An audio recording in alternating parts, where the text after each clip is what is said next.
man, here we are.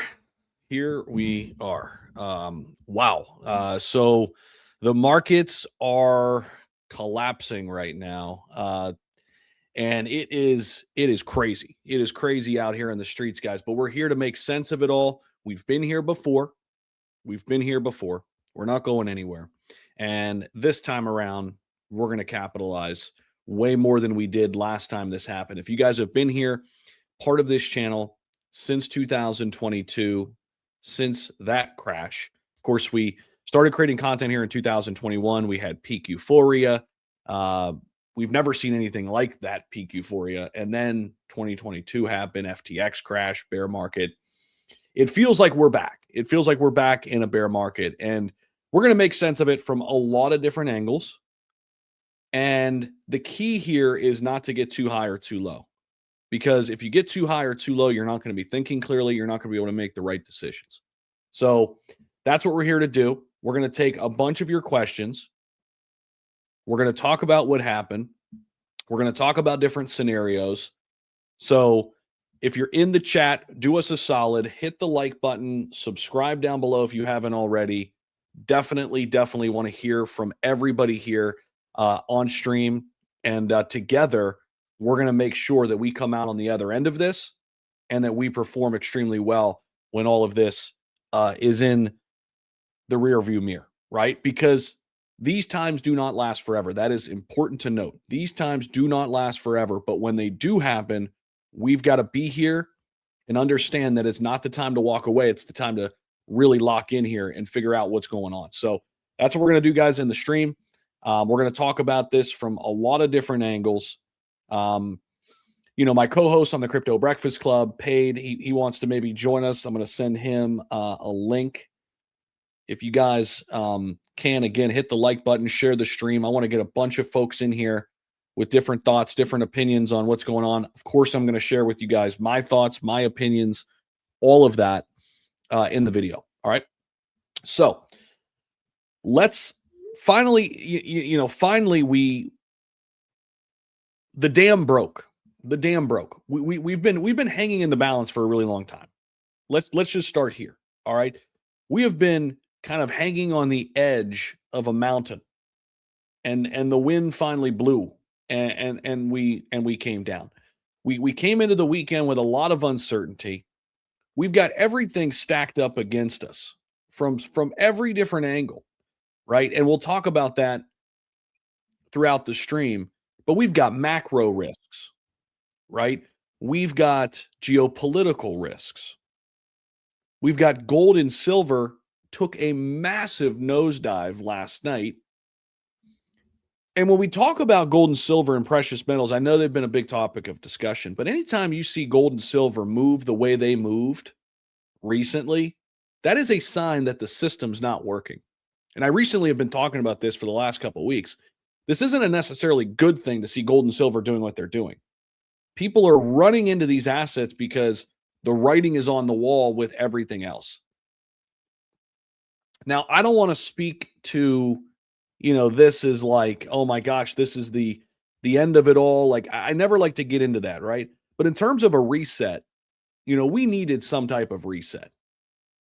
With equities in particular, we needed a reset. With gold and silver, after their massive run in 2025, we needed a reset. And in crypto, it's a little bit different because we never had an altcoin run. But what we're seeing right now is just how early we are to crypto, because crypto's so new. It's the riskiest asset class you can get into. And of course, it's going to get beat down the hardest. That's what's happening. So there's nothing structurally, fundamentally wrong with crypto outside of what happened on 10/10. What happened on 10/10 still baffles me. I don't know exactly what happened, but if you guys saw my recent video on that, I broke it down. It's on the channel. You guys can check it out. I thought there was some funny business going on with 10/10 for sure. But all in all, we will make a comeback. Things will get better, and we're going to get into it. I do want to get to a bunch of people here, say hello to some folks who are on the stream. And let me share my screen with you guys. We'll take a look at what's going on. I literally just made a video about XRP and talking about, it being around 164 and the chances that we could see a further nosedive if Bitcoin starts to fold and go under 80K. Well, that's exactly what just happened. As soon as I got done with that video, Bitcoin went under 80K. And now we're seeing altcoins just absolutely get decimated. So shout out to everybody in the chat. I see a bunch of folks in here. Love hearing from where you guys are from. If you guys got questions, bro, what happened? The dam broke, man. The dam broke. And we were hanging on a cliff. We were hanging on a cliff for a really long time. And, you know, this retest of Bitcoin at 80K, we knew it was coming. And we couldn't hold the line. And the dam broke, and now altcoins are going to bleed. I mean, we've been here before, right? So we can't sit here and say, like, you know, how did this happen? We never saw this never saw this as a possibility. Guys, we've had macro uncertainty for how long? Then you couple that with market structure bill not getting passed. You couple that with, you know, everything that's going against us. I mean, macro risk, geopolitical risk. We've got, you know, now Iran and the United States, and we've got tariffs. It's one thing stacked on top of the other right now. And it makes for a bad environment. But let me remind everybody, as bad as things got in 2022, would you go back right now and buy Bitcoin at $18,000? Would you go back right now and buy Ethereum under $1,000? Would you go back right now and buy XRP at 40 cents? Would you go back right now and buy Solana at $10? I think the answer is yes. And so I know it doesn't feel like it right now, but this is an opportunity. And as we're free falling, I want to say this too. It's not the time to go all in. It's not the time to full port whatever stable coins you have. It is the time to start dollar cost averaging into high conviction plays, though. So I let my private community members know already that I bought a couple altcoins. There are 2 altcoins in the top 10. I will tell you that. And so I'm already going back to the well and seeing, you know, where I find the biggest opportunities, whether it's in Bitcoin, Ethereum. You know, Bitcoin for me, I buy a little bit every single day. I ramped up my purchase this morning when it was still around 81K. Where I'll really become a big buyer on Bitcoin is if we dip down below 75,000. That's where I'll become more of a bulk buyer on the way down. BNB under $800. I think that's a good DCA already. I think Solana, I mean, if you can catch Solana now under 100, if we continue to dive here, I think that's a really great opportunity.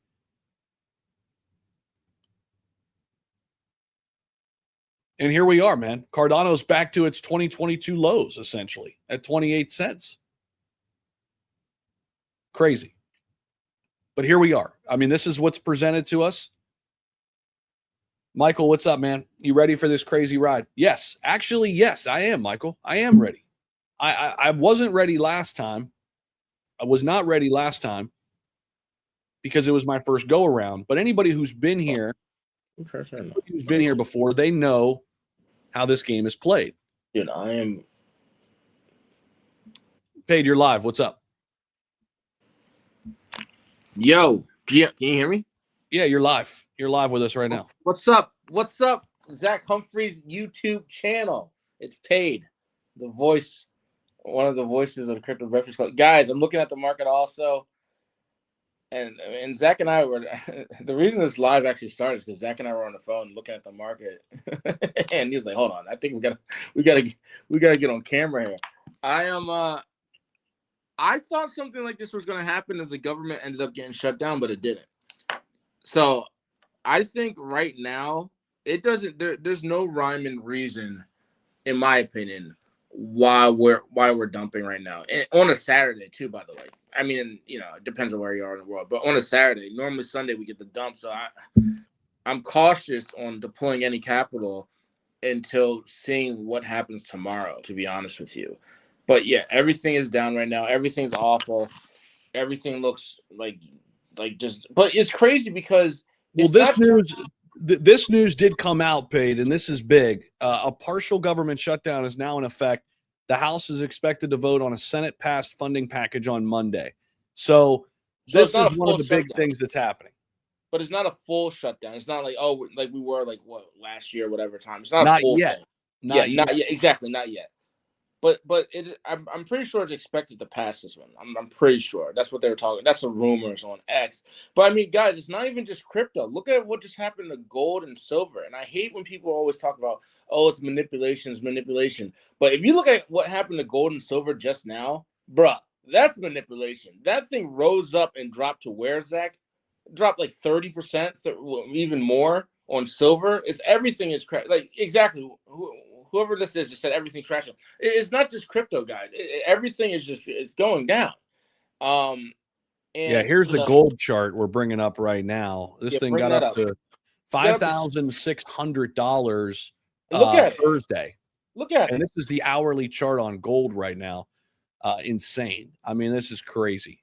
But I was saying, Paid at the top, you know, and we're getting a lot of people file in, guys. We're making sense of what's happening. Appreciate you guys being with us here on a Saturday afternoon, for me at least. Let us know what kind of questions you have. We'll try to get to everything. Fire up the comments. We're going to make sense of this together. We're going to get through together. But I was saying this at the top of the space, bro. You know, anytime gold and silver do what they did in 2025 and into 2026, and, you know, they're going parabolic, that's never a good sign. You do not want to see those precious metals moving like meme coins. That's a sign that the system is broken, right? That is not a good signal. So, you know, listen, anybody who is making money on gold and silver, that's awesome. But what it means for the rest of the market and what it means for where we are, it's not a good sign. Yeah, I mean, it's definitely not a good sign for the dollar. Well, let's talk about that. It's definitely. It seems like this is really organized and it's bigger than just crypto, right? Again, we're talking about gold and silver getting manipulated like crazy. Like, when's the last time, Zach, you saw a 30% drop on just gold out of the blue, or the reverse, or the pump, right? So I think I don't want to blame the banks, but I think the banks have some, you know, something to do with all this, you know. Well, we did have that's a really good point, Paid. We did have a bank go down. Who went down? A smaller regional bank, I think out of Chicago, went down. Yeah. So here it is. Breaking. Chicago's Metropolitan Capital Bank and Trust becomes first bank of 2026 to collapse. It was closed by Illinois regulators due to unsafe conditions and weak capital cited. Their assets, $261 million, deposits, $212 million, hit to the FDIC fund almost $20 million. So that is part of the story. That is part of the narrative, 100%. The banks. Yeah, I mean, I think, guys, again, I don't like when people always say, "Oh, it's manipulation." But when crypto's doing this, and precious metals are doing this, and the dollar's weakening, I don't know. Like, it becomes harder to rule that out. You know what I'm saying? Now, the thing is, how do you make money, right? We got to see this bottom out, and I don't know where that is because right now we're in free fall. So I have no idea where it is. In the last one thing to note here, and by the way, shout out to everybody here. Smash the like button, subscribe to the channel if you haven't already. It really helps us out.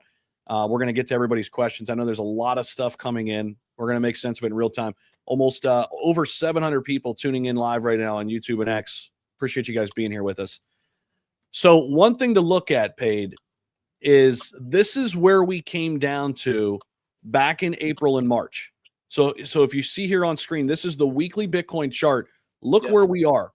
So this is kind of our next big line of defense on the macro setup on the Bitcoin chart. This is where we came down to. Remember, everybody thought it was all over when, you know, we went up over 100,000. We hit 110.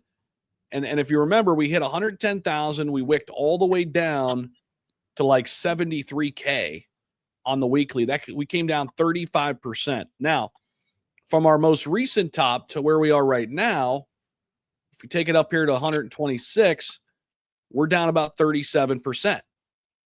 So again, kind of last line of defense here is our, where we were back in March, April of last year. So that's just another thing to watch here as we're looking at Bitcoin trying to regain some footing here. There's a ton of questions coming in and comments. Boca G says, if XRP dips to 70 cents, I'd mortgage my house. I don't know if I'd do that, Boca, but Boca's an OG, man. He's been around for a long time. Appreciate you, Boca, for being a loyal member of the community, man. It's time to wait for a bottom, not to DCA. I mean, Craig, yeah, you can do that. I mean, sure, you could try to time the bottom, but that is Where risky is the bottom? business. That's risky business, man. I mean, some can do it. Very few can do it. Most people can't. I'm going to start slowly DCA. That's my strategy. Craig, I'd be curious to hear where you think the bottom is on Bitcoin. And if you try to time the market, man, that is tough. It's risky. I've got my price targets on Bitcoin. I'm going to become a big buyer at 75K.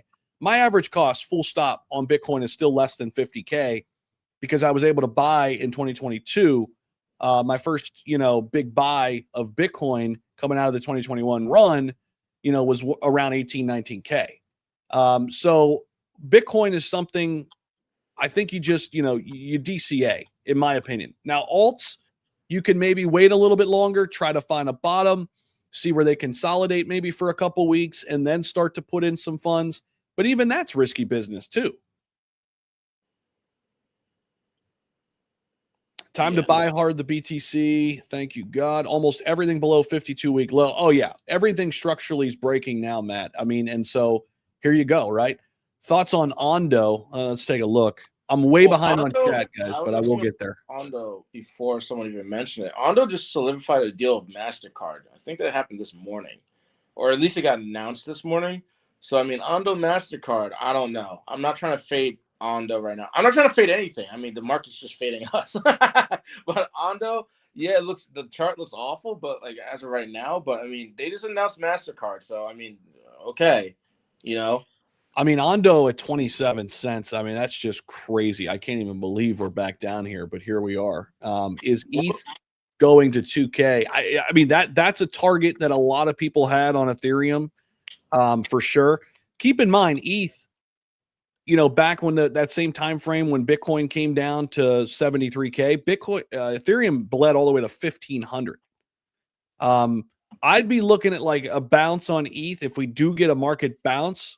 Maybe a bounce on this $2,200 line, but I think with Bitcoin and ETH, man, this is just DCA right now. I wouldn't be trying to catch a bottom here on either one of the top two charts in crypto. That's just me.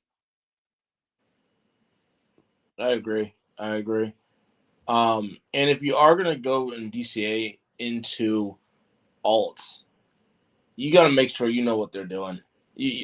Not chart wise, but you got to know what that project protocol does, and not just throw money at the wall right now, because the chance is, we talked about this Friday. I literally said this. I said I will bet. I'm ready at all times to die on the hill.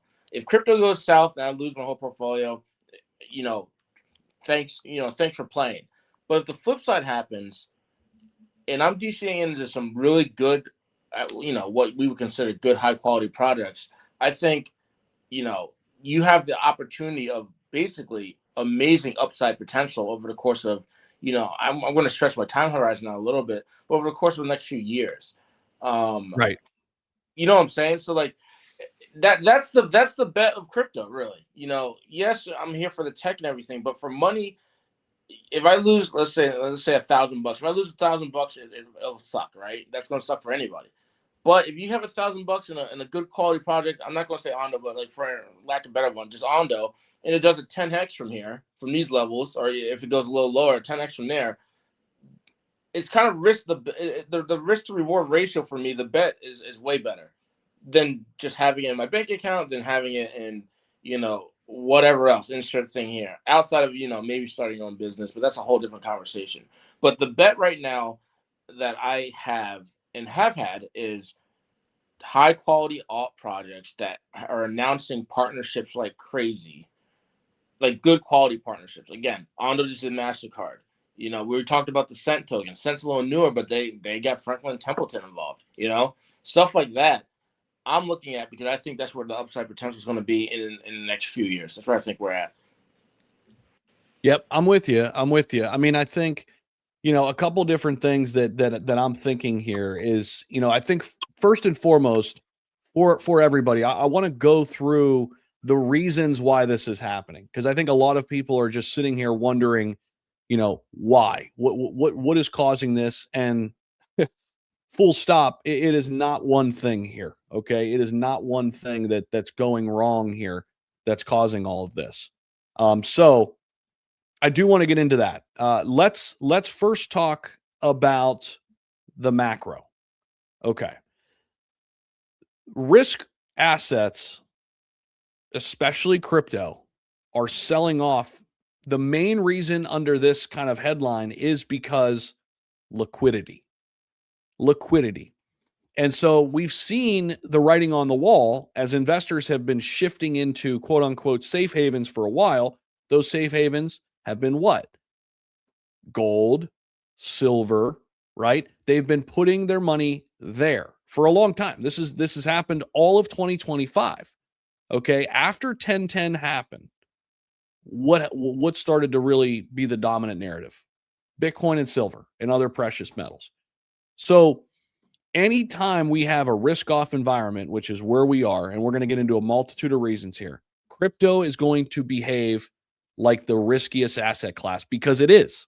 It is. It's the smallest by market cap.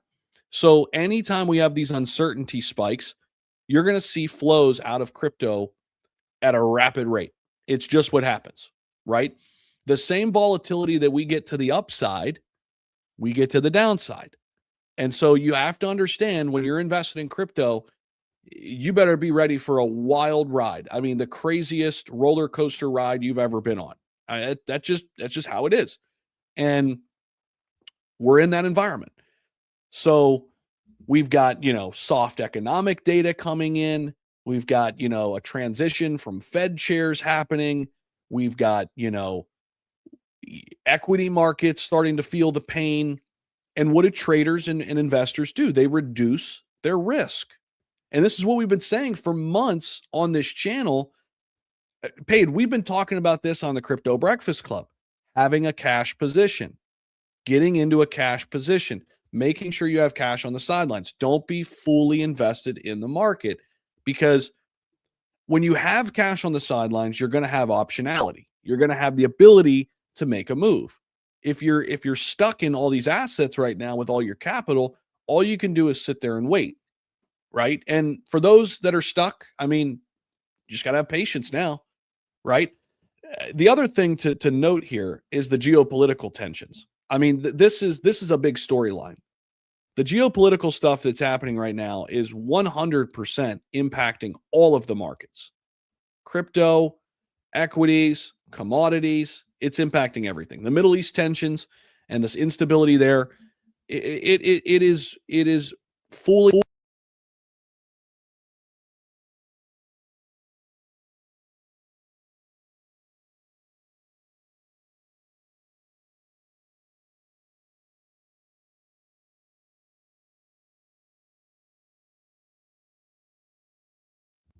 I don't know what happened there. I lost my mic. Yeah, I was about to say, yeah, your audio cut out. I thought it was just me. Okay. You're fear talking about rises. When fear rises globally, we're going to see people get out of crypto first. It's every time.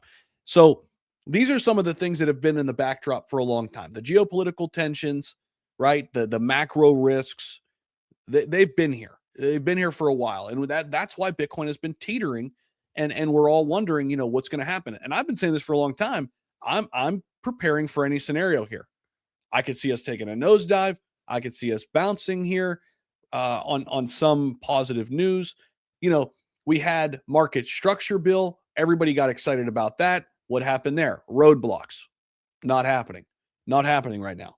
So then we've got the technicals. Just looking from a technical standpoint on the chart.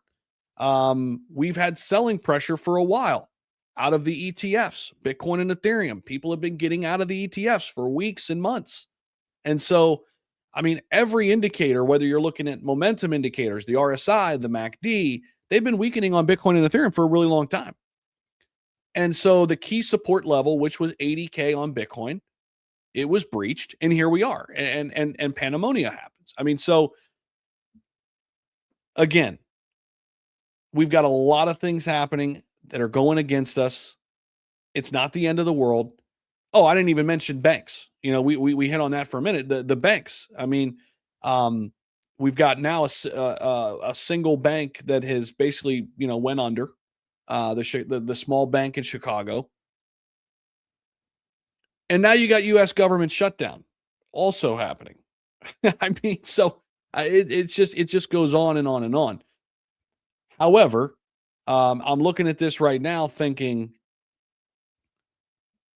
you know, when we come out of this, is this going to be one of those moments where we're like, man, that was our opportunity to really go in heavy? I think it will be, just like 2022 was, right? I'll get through some of these comments here. Let's see what we got. 75K by the end of day. I at this point, I hope we see 75K. Honestly, I actually want to see it, because I've got my buy orders already in on Bitcoin at 75K. I'm ready to go. I'm ready to load the boat. And then if it gets down to 70, I'm going to load the boat again. 30K Bitcoin this year, I don't know about that. I don't think we're getting that low. So where is all the money going? Fiat would be stupid. Well, yeah, 100%. A lot of it's went into gold and silver, right? But you still have the money market. There's a lot of money sitting in the money market, right? And cash isn't necessarily a terrible thing all the time, especially when you hit environments like this. Yes, you're going to lose money to inflation, you know, but having some cash on hand is not a bad thing necessarily when things get this brutal. So you want to have some cash. A lot of the cash I keep is in the money market. At least you can earn, you know, your 4% on your money and at least hedge inflation a little bit. But at this point, I want to keep coming down. I think that's kind of the sentiment from some other folks too. All stems from one thing, all the BS. DJ Trump. Yeah, I mean, listen, he hasn't helped our cause. He hasn't helped our cause. There's a lot of uncertainty based on things like tariffs. Obviously, you know, what's happening with geopolitical tensions. It's not helped. What's your thoughts on H-bar? I haven't seen H-bar. How low has H-bar gotten? Damn, H-bar's down below 9 cents paid. That's crazy. H-bar's another one. Huge institutional adoption. Because guys, don't forget, this is something that we haven't mentioned today yet. We haven't mentioned on the show, but you think these big institutions that, you know, backed a lot of these big projects or partnered with a lot of these big projects want to see this stuff this low and they lose capital? You know, they invested X amount of $1 billion or hundreds of millions of dollars, and now they're underwater. No, there's going to be some bumpers sooner or later, because they can't eat these losses like that. Like it's going to be bad for, you know, them. Obviously, they have, you know, billions, if not trillions, depending on who it is. But they don't want to eat losses like this. Do they want to buy in cheaper? Of course, yeah. But like, if you put in, you know, like insert new institutional backed token in the top 200, top 100, you think they want to lose? No, that's not what they want to do at all. H-bar, probably best one to pick up with what's going on right now, T-Ray says. A lot of H-bar love in the comments. Comment in the chat, guys. What is your favorite altcoin right now that you're eyeing? Favorite altcoin? I mean, everything is collapsing, going down right now. What's your favorite altcoin if you had to pick one? I'm curious to hear people's thoughts. Ondo's under 30 cents right now. That's crazy. BTC 200 weekly down at 57K. Silver, yeah. Zach, silver right now is going down again more. Silver's been just. I'm looking at it right now. Silver is printing another daily negative candle, even after that big ass drop it just had yesterday, the day before. So again, it's not just crypto. I'm not trying to soothe anyone's feelings here, but I'm just saying, if you look at the macro, it's everything. Yeah, man. And I appreciate just Maui. You are giving practical sound advice. Everyone should listen. Yeah, I mean, I think everyone wants to like, some people I think want to hear like, oh, this everything's okay. And I'm trying to give you guys real information based on our experience. Like we've been in the markets now 5 years. I've been in this market every single day for 5 years. I don't have it all figured out. Nobody does. What I've learned is it's all about positioning yourself to survive the bear markets in crypto. Most people lose in crypto because they can't survive the bear market. Would you agree, Paid? I mean, if you look back at 2022 and you were able to actually double down and buy versus the people who were over leveraged and got wiped out and couldn't do anything and left, I mean, that's literally the line drawn in the sand between the winners and losers. This is Yeah, where money's made, man. This is where money's made right here, right now. but I think it's not just on the capital side of things. I think it's on, and I talk about this not as often as I used to, but we probably should talk about it a little more. Just the mental health aspect of it. If you're coming into crypto or any of these assets, even gold or silver recently, and you bought the top and you're down, that does something crazy to your mental. And that's why a lot of people leave. That's why a lot of people don't come back. And I think, you kind of have to, this is going to sound not silly, but like, it's a little off topic, but you kind of gotta build your mental, man. You have to, because you're in a whole different thing. There is manipulation. Last cycle or whenever, what cycle was it? I guess I started 2 cycles ago. That first cycle, when I saw a 30% drop, I was pulling everything out. I was like, nope, this is over. I was like, nope. And then the next day, a day later, it pumped 100, 150%. I'm like, yo, what just happened? And then it just back and forth, back and forth. So a lot of newer people, because from experience, I don't know. I mean, Zach, I can't speak for you, but maybe you had some similar things in your first cycle. But like, you see 20% down on a day, your mental's like, oh my God, if you had 10 grand in or whatever it is, you're like, oh my God, I'm down. It's over. This is awful. All your For friends sure. are laughing at you. Your wife's trying to get a divorce and take the house, which you just mortgaged the house. You know what I'm saying? So it's like there's a mental aspect outside It of just starts to stack up on you. Yeah. so it's It mental. weighs So on it's you. mental and capital.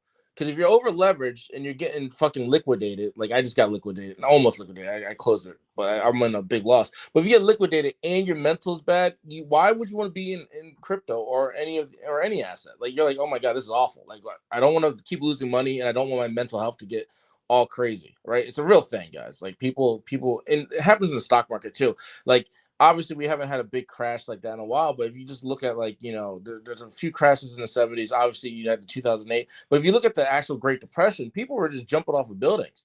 They could not handle what they just saw on paper. They still owned the stock, but they couldn't handle seeing shit was down 75%. Like like what just happened? People were jumping off of buildings. And God forbid, I don't want that to happen to our audience, or Zach's audience here. But like, guys, the mental stability thing is one of the reasons people leave. And I'm not saying they're weak, but I'm saying people, if they can't handle it, they check out. And that's what you see. That's what happened to retail this cycle during meme coin season. Yep. People are getting wrecked. What is the percentage of people winning in meme coins off of pump funds? Very few. It's like 2%. It's like something. It's 1%, 2%. I've heard less than 1% on Less than pump fund. 1%. People mentally can't handle that, and they shouldn't have to, right? That's the other thing, but that's a whole different horse with a different color. But what I'm saying is, if you're mentally tough enough and you have some money on the side and you believe what crypto is, and what, I don't see why you would leave now. Now it makes no sense to get out of here. Agreed. Everyone's down. Guess what? You're down. I'm down. Zach's down. But guess what? Who else is down? All these other fucking top institutions that put billions into the market. Yep. Who put billions into these, projects that they want to see. Like, I mean, Canton's kind of an extreme example because Canton's pumping. I don't know if you guys saw that. Me and Zach were talking about that. Canton, shout out to Clifford on that one. Canton does not give a, I don't want to curse, but It's down a Canton little bit in the last hour now. It's finally, starting to come back a little bit, but still holding up really, look really at well. that. It went to, what is it at, 15? That thing was at 40 last week. Yeah. Or something like that, 40, 45, someone correct me. But these institutions are losing money also, and guess what? They are not in the business of losing money. That is not how they work. They're going to put $100 million into something. Yeah, I need a 5 to 10x return on that, or on whatever this project is. So guys, it's not just you. We're all down. Everyone's down. And guess what? Some institutions, they're going back to the well also. They're like, you know what? If we deploy some capital in Ondo right now, we know they got XYZ partnerships. We know that he's partnered with MasterCard. Maybe we need to do something. And that's what's happening right now, in my opinion. I think institutions are a little not sidelined, but they're watching some stuff that they're not already in, and they're going to start deploying capital. Now, will that affect the charts immediately? I don't think so. But I think right now, like Zach, you were saying, might be time to start looking about going back to the well. Bitcoin It's hit not the 75. time. It's not the time to panic sell, guys. Exactly. If you're already at a loss, it's not the time to panic sell. I do want to get into some more chat, so more of the comments here in the chat. Got a lot of stuff coming in. Guys, hit the like button for us. Subscribe to the YouTube channel. Follow us on X. I don't know where you guys are coming in from. We're live on YouTube, live on X. Almost 1,100 people live with us right now. So really do appreciate you guys hanging out with us here on a Saturday to help make sense of all of this. And we're giving you guys practical sound advice here to how to really survive this. So a lot to get into still. Boca G said a $20 billion gold company going insolvent and offering investors 20% is massive. So that's happening as well. There's some interesting things happening in China, Boca said. Silver is $130 in Asia, yet 80 here. That's insanity. So we're seeing a lot of weird things happening with precious metals. We've talked on and off about that already. Let's see here. Zach, how far with XRP going to drop? I mean, at this point, man, it's hard to tell. We're at 157 right now. The thing with XRP is we don't have a lot of support, because if you guys remember how fast we came up, right? So if you look at the weekly chart, I mean, there's no more support here left, right? I mean, these are weekly candles. Look at this back in 2024 when we were sitting here at 50 cents. Remember, we went from 50 cents right here to, what did we get to? $3.24 in literally 77 days. So in 2.5 months, we went up 540%. Because of this, we haven't created a lot of structure on the chart. Our line of support, our first big line was right around here, like 190. We broke that, and then we came down a little bit lower. We had wicked down to 160, and I still think 160 is kind of like, hopefully we can regain some control here. But listen, I don't have a perfect answer. That's the moral of the story, Matt. Okay, if Bitcoin continues to bleed, we're going to see XRP bleed. We're going to see Ethereum bleed. We're going to see BNB bleed. XRP could come down, in my opinion, it could come down, to $1.10 and $1. I mentioned this in my XRP video. I could see that happening, coming down to this range right in here, if we continue to bleed, right? So if you're playing that scenario out in your head, that's the worst. Worst. You got to play all this out. Worst scenario. Okay, I've got a plan, right? It's all about dollar cost averaging into your high conviction plays right now. Use risk management to DCA. Okay. Break up your purchases into smaller trenches instead of these big lump sums. Find a way to make more capital. Find a way to cut cost in your everyday life to put into investments. This is where we are right now with equities, with crypto, with everything. Okay. And for you, and for everybody, what I like to do is set some predefined price zones, right? So if we put a price in it at 165 to buy some, put a price in at 150 to buy some more, put a price in at 140 to buy some more, right? And have these tranches set up to where hey, as we go lower, I'm going to slowly DCA into this because I believe in it long term, right? To me, that's the best scenario, especially with these large caps, high conviction plays. Trying to catch the bottom on these, man, it's brutal, right? It's brutal. It is so hard. Only very, very few people can do it. So I don't try to do it personally. That's just me. I'm not smart enough to be able to do that. As good as you could be a technical analysis, you can't account for geopolitical risks. You can't account for, what Trump's going to do with tariffs. You can't account for tensions in the Middle East. You can't account for, the list goes on and on. Okay. Technical analysis is great. It's a part of the equation. It's not the whole equation. That's my 2 cents. Let's see here. I'm going to start putting my money in the bank so it doesn't drop 90%. Have you looked at the value of the dollar in the last 5 years? Well, in 2025, you lost 11% of your purchasing power. Now, inflation has gotten a little bit better since then. I mean, time will tell to see, what that looks like at the end of 2026. Money in the bank is not a bad thing. I do want to say that. It's not a bad thing, right? But you do want your money working for you. And when markets crash, that's when you want to actually start to deploy capital, not sit idle, right? Government doesn't want to bail out the banks, so this is the way to save them. Everything's going to dump 30% loss by Monday. It will be interesting to see what happens on Monday. I will say that. How is this going to look on Monday with crypto and stocks? Buy XRP in the high 140s, Glenn says. Of course, it's manipulation. Trump says he hates the dollar, now loves the dollar. It's all being manipulated. I'm going to tell y'all, it's always the J Global Banking Cartel of families. Wait the blood, then buy BTC at the bottom, and then F them. XRP 145 to 148 is the buy. It's happening after Davos is interesting. That is a good point, Boca. Yeah, they just had the World Economic Forum. If everything is heavily manipulated, then how do we have an advantage? Any advantage? Well, I mean, the advantage we have as retail is to, deploy capital when these things happen. I mean, I will say this. We're seeing asset prices come down, but it's very clear to me over the last decade, and I think this is going to continue. If you have assets, you're in a way better position than people who don't have assets, despite if those assets go up and down, which they will, right? It's literally the difference between the haves and the have-nots now has become who has assets and who doesn't, and diversified set of assets. Crypto, Bitcoin, stocks, real estate, commodities. Over time, I still believe you're going to win if you're asset rich. 100%.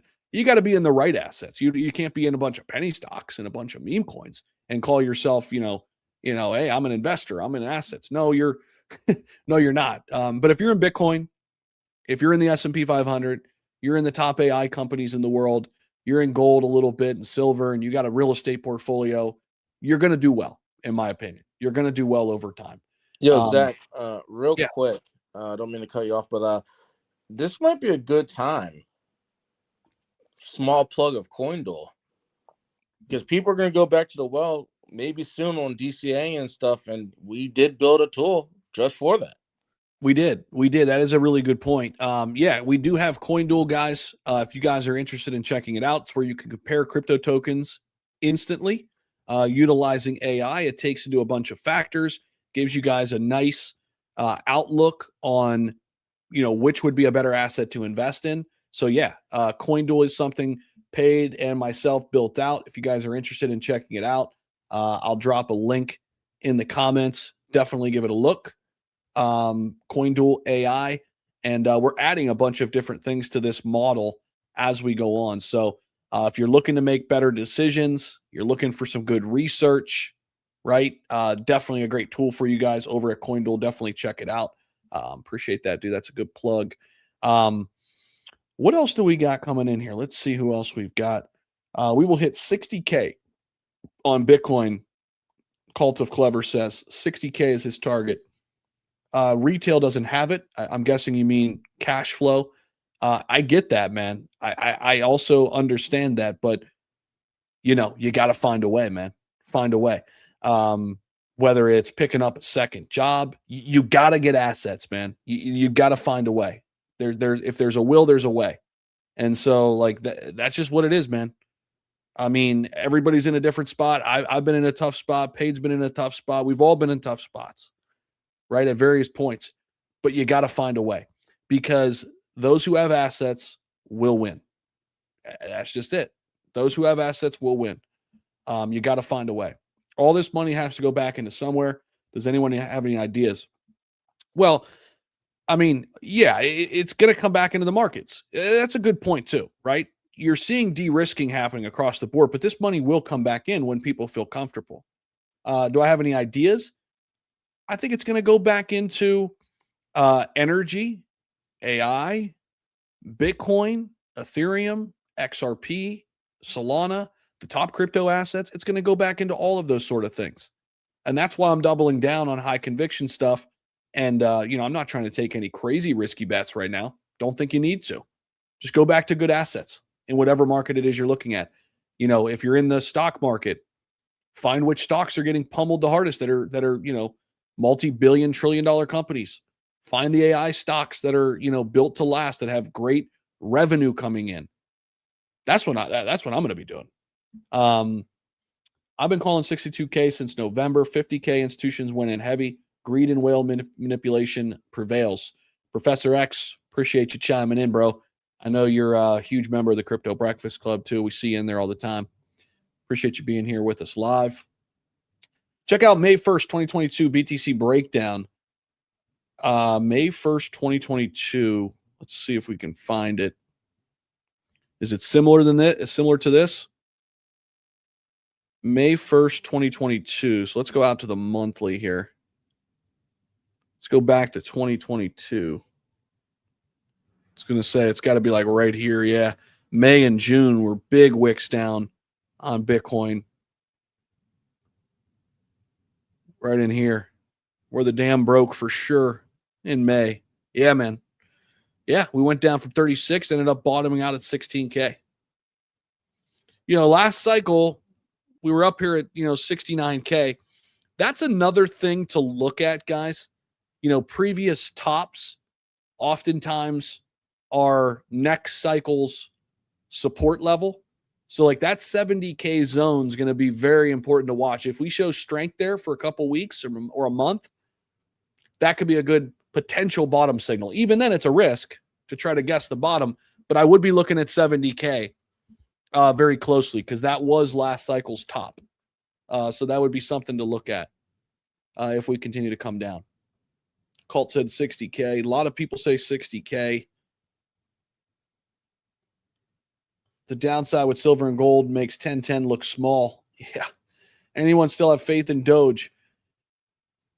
Oh, man. Where's Dogecoin at? 10 cents. Yeah, this is... Dude, that's literally last cycle where I sold my whole bag. Right before... Cents. Yeah. I got in sub, 001 or something like that. I got it. Dogecoin was my first crypto ever. And then I went to Cardano, whatever. That's a whole different conversation. But literally, once it hit 10 cents, I got my friend in also. I was like, dude, I think we need to get out completely. And again, I'm new at this point, guys. So I'm like, yo, let's just get out. 10 cents, sold it. It retraced a little bit, and then it just marched on up to like the 70 whatever range. And that's when I learned to leave a moon bag. But if we're back at the range of Doge where I was selling years ago, very interesting. Very, very interesting. No, and this is where we were too, paid 10 cents is where we came down, looking at it here in 2024. We had a run up in 2024. We had some, excitement happen in early 2024, and then we came back down all the way to 10 cents. And then when Trump got reelected, we went from 10 cents to like 48 cents, almost to 50 cents. We basically did a 5X on Dogecoin from this point. So we are reaching, some level of support here on Doge at 10 cents. I actually like Dogecoin here. I really do. I think Dogecoin, could it come down a little bit more? Certainly, but I don't think you have too much downside risk. I mean, if we came down to 6 cents, Bitcoin's going to be absolutely obliterated. I mean, that means Bitcoin's down at 50K, in my opinion, right? I don't mind Dogecoin here, to be honest with you. But this is what we always talk about. This is literally what we always talk about. You don't need to go dumpster diving. There's no reason you're on page 93 on CoinMarketCap trying to find the next best thing. Dude, stuff in the top 100 And I always extend it. You know me. I like to extend the top 200 because the top 200 has some good stuff in it also. And then, things drop from the top 100 and flip and whatever. But if you just look at the top 200 right now, everyone, I'm telling you, there's just, in my opinion, gems. There's just stuff in here that I'm like, why are we this low? Why are we this low? I'm getting a ton of people texting me, asking me questions like, what is happening? What is going on? My phone is blowing up right now. And it's coming in from all those folks that, are in crypto, but not really in crypto paid. You know what I mean? The people who are in the markets, but then they're getting all the alerts. They haven't looked at their shit in a while. They're like, dude, what's happening? Fair weather fans. We've been ready for this, man. We've been ready for this. Is one of the first times, Zach. Zach, this is one of the first times where I actually had cash on the sideline. I was like, what? Same. I'm normally all in. I'm like, as long as my bills are covered, fuck it, I'm all in. Now I was like, you know what? I want to chill. I feel it. So DeFi said, why would you DCA in a bear market? It's trying to catch a falling knife. You DCA in a bear market because then you don't buy at anything at all in the bull run because you DCA'd in the bear market, bro. What do you mean? What do you mean? Why do you DCA in the bear market? That's exactly when you DCA. It's a way better time to DCA. You don't want to DCA at 126,000 Bitcoin. Is that when you're DCAing? No, I want to do it now. DCA at 100, 105, 110. No, you want to DCA as it's coming down. That's exactly when you want to DCA. And he said it's trying to catch a falling knife. Well, what's your other alternative? You're going to try to time the bottom? I'd rather DCA on my way down. Once a bottom kind of presents itself, then bulk buy a little bit more than my buys on the way down, right? Like once it shows, okay, it's bottomed, it's not going down anymore for a couple months or, even couple 6 weeks. Yeah, a few weeks, you start to see it flatline. Okay, maybe go in a little heavier than with a buy. But when it's coming down, that's exactly when you want to DCA. Yeah, and I think guys, you don't have to go into the toilet to find some gems. Just the top 100. I mean, look at Solana's about to break $100, guys. Yep. Solana's about to break $100 right now as we're speaking. We just mentioned Dogecoin because someone brought it up. Cardano, love it or hate it.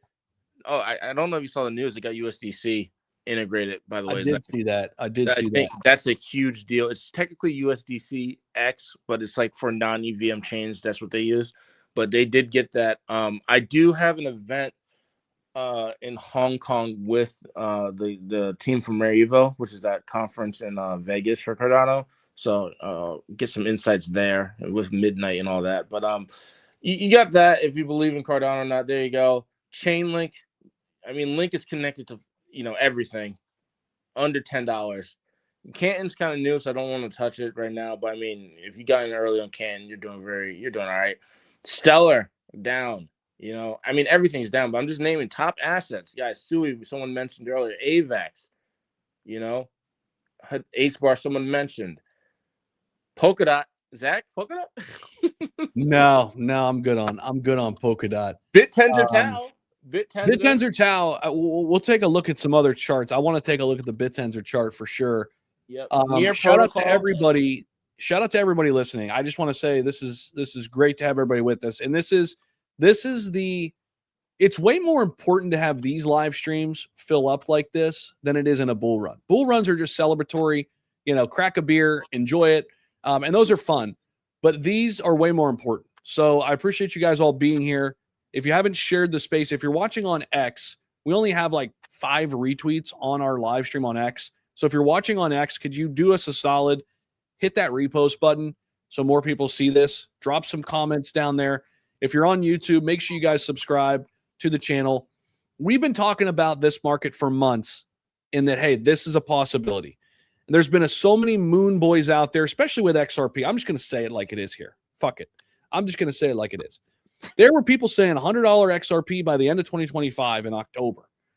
And I was out here saying, I'm taking profits on this XRP that I bought at 40, 50 cents.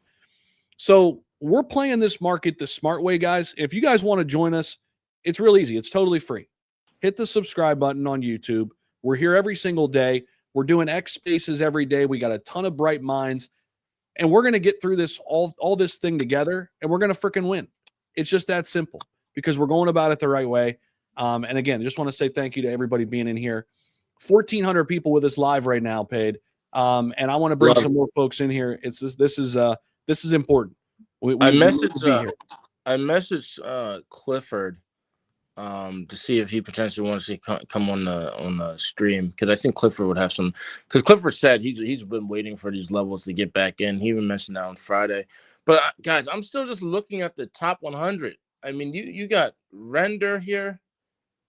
You know, you got Tezos.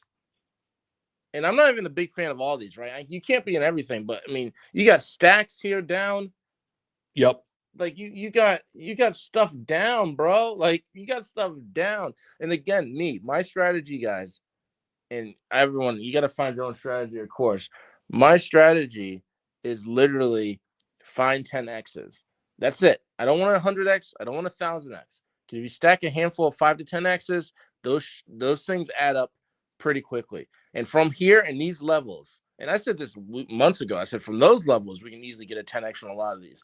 From these levels, most of the top 100 right now is not at a billion-dollar market cap anymore.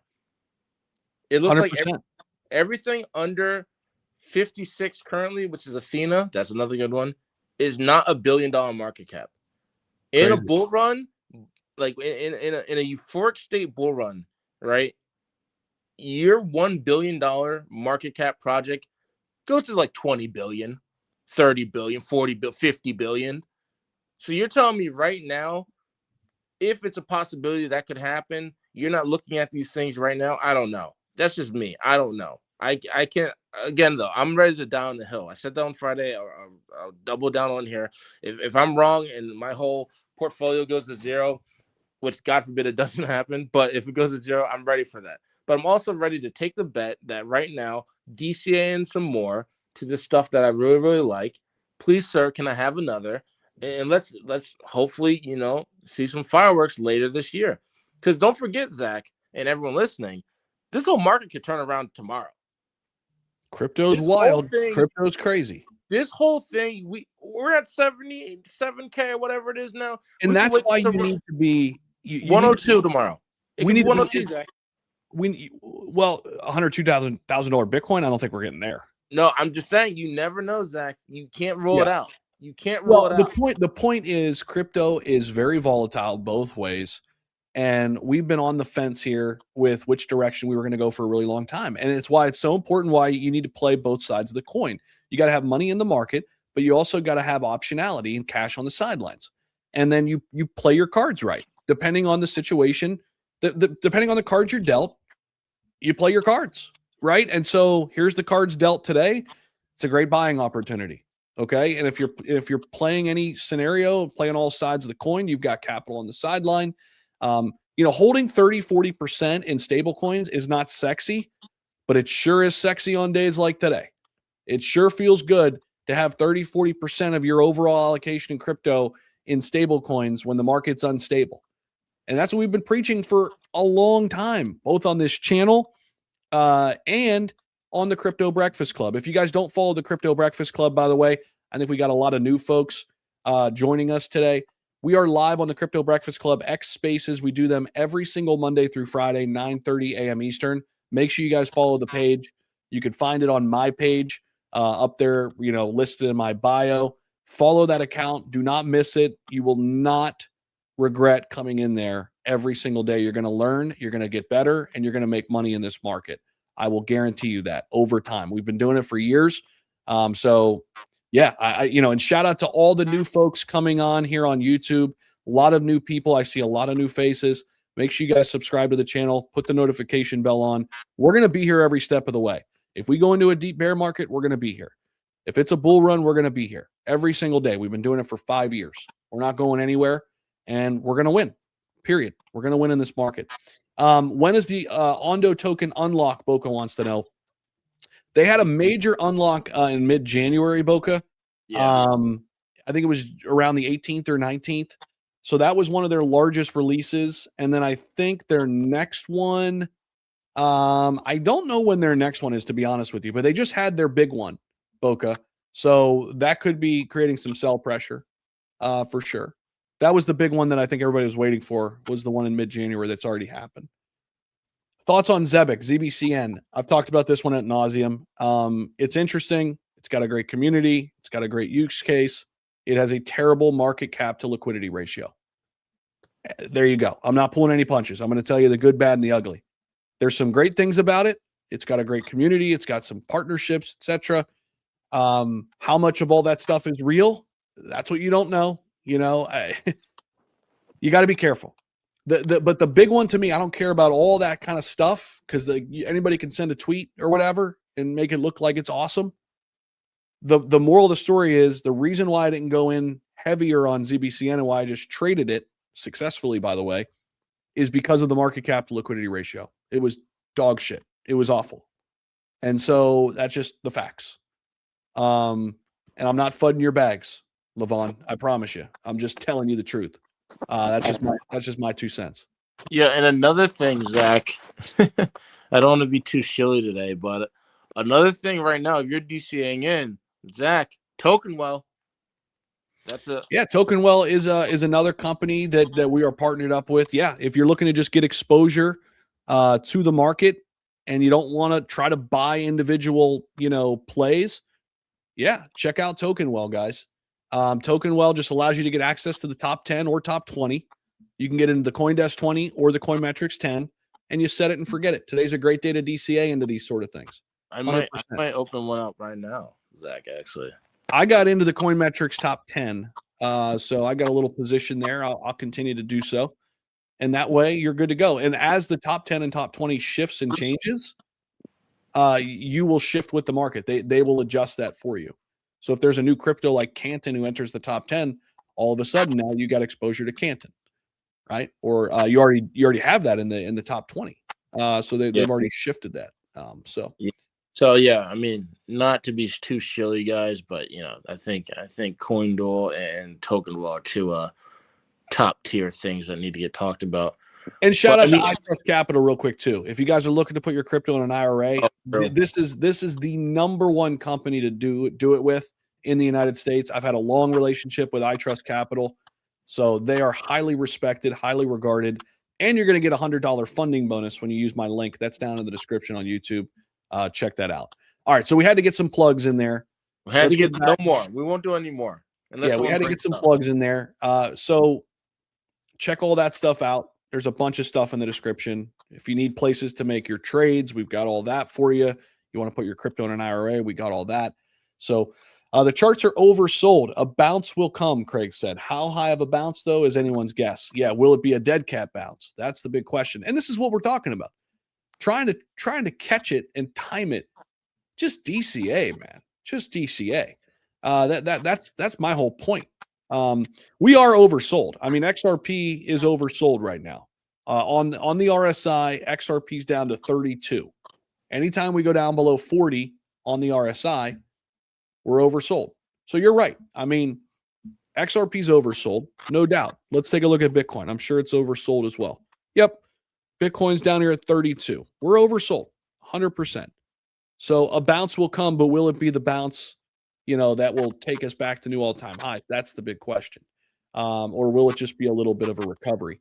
If you're looking to make a short-term trade, then I would be looking for the reversal here. Let's zoom in on the Bitcoin chart a little bit here and just see if anything here on the 5-minute gives us any good indicator.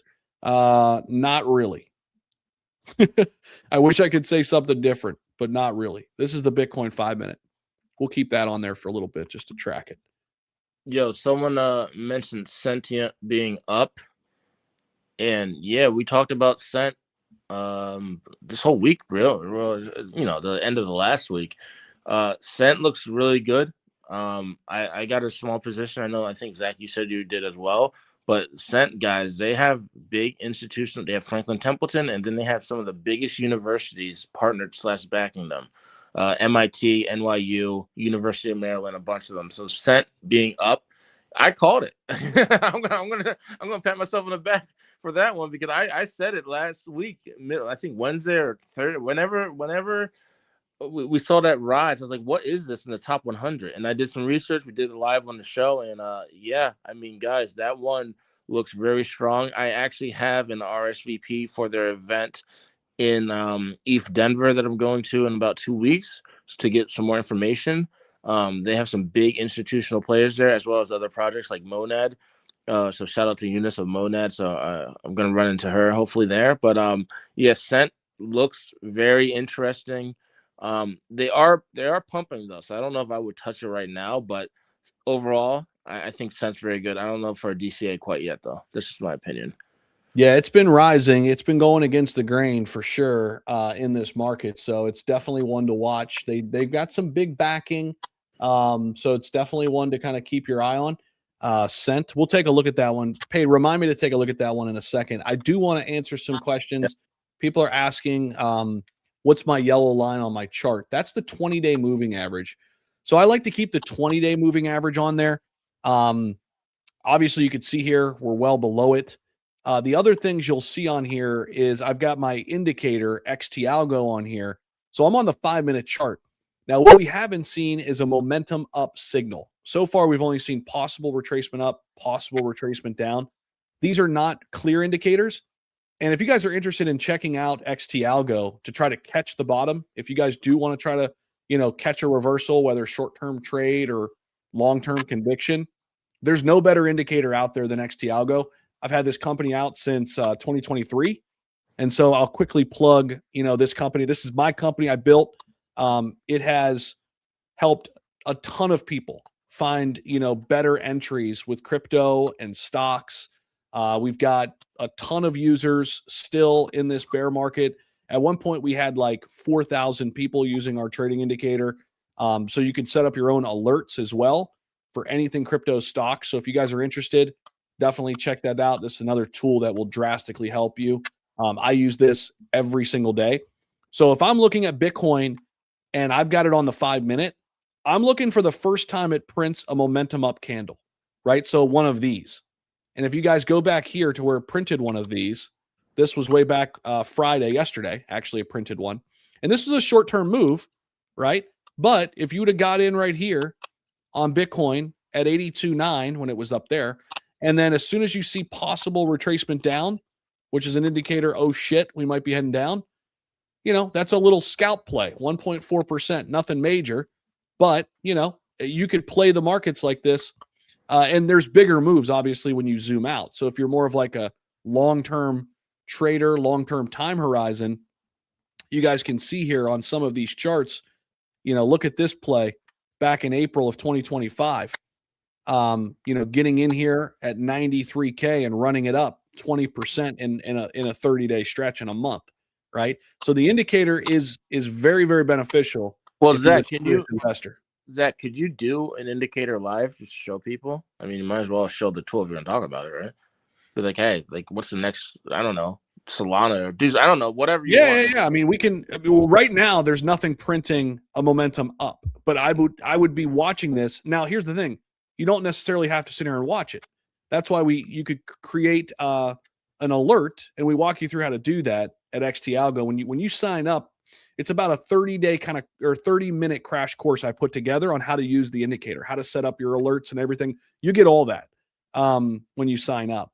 But right now, like on Sol, if we zoom into like the 1-minute, I mean, it's not going to look great. But we're waiting here on the 1-minute to get some kind of indicator that we could be bouncing or find the bottom, right? So, we'd be sitting here, and then, once you see momentum up print on a 1-minute candle, then you could take your trade. And so, yeah, it's super beneficial. You could do it with crypto. You could do it with stocks. You could do it with gold. You could do it with silver, commodities. It tracks everything on TradingView for you once you put the script in. So, but you mentioned Sol could come down below $100. I would love picking up more Solana down there. Yeah, I think I was on Zach's space earlier, Zach BTC or whatever it is, it is ACC, ACP. What Zach, what is your thing? Someone tag him. XBTC? Yeah, whatever it is. And he was talking about Solana under 100 if it broke. I think it was 105, and we have definitely broke that. And Zach's probably one of the better traders that we know. So that he's looking at, I think, 99, and then if it breaks 99, it goes much lower. So interesting. The crash is all about Japan interest rates. That's another thing we didn't even hit on. Yeah, Japan interest rates have become a big topic of concern. Chain links being overlooked. Baron, appreciate that. Someone said Ando just broke 26. I gotta go look at this. Here comes Solana down. They're defending this psychological level at $100. Hold on, I gotta open trading view here. Yeah, it looks like Ando just hit 26.97 just now. Hold on, I gotta put it on there early. Yeah, it's at 26.97. I do like Ando. They just announced partnership with MasterCard just now, like this morning. Really? I didn't see that. Yeah, I said it at the beginning of this live. Yeah, they just announced a partnership with MasterCard. It's funny because they start dumping, but the whole market's doing it. It's not just them. So, again, Ando, I like Ando. How's Plume doing? Plume got to be looking. Plume's got to be getting hit pretty good. All right, nice candle back up here on Sol. I mean, we'll see here. I'm trying to see if the indicator maybe gives us a little signal. Maybe we'll take a little short-term swing trade on Sol if we can find a bounce. But we got to know what's happening with Bitcoin too. Bitcoin now diving under 78, could lose 77. I hope BTC comes down to that 75K range. My automatic order is already set, paid 75K flat. So I'm ready to go there.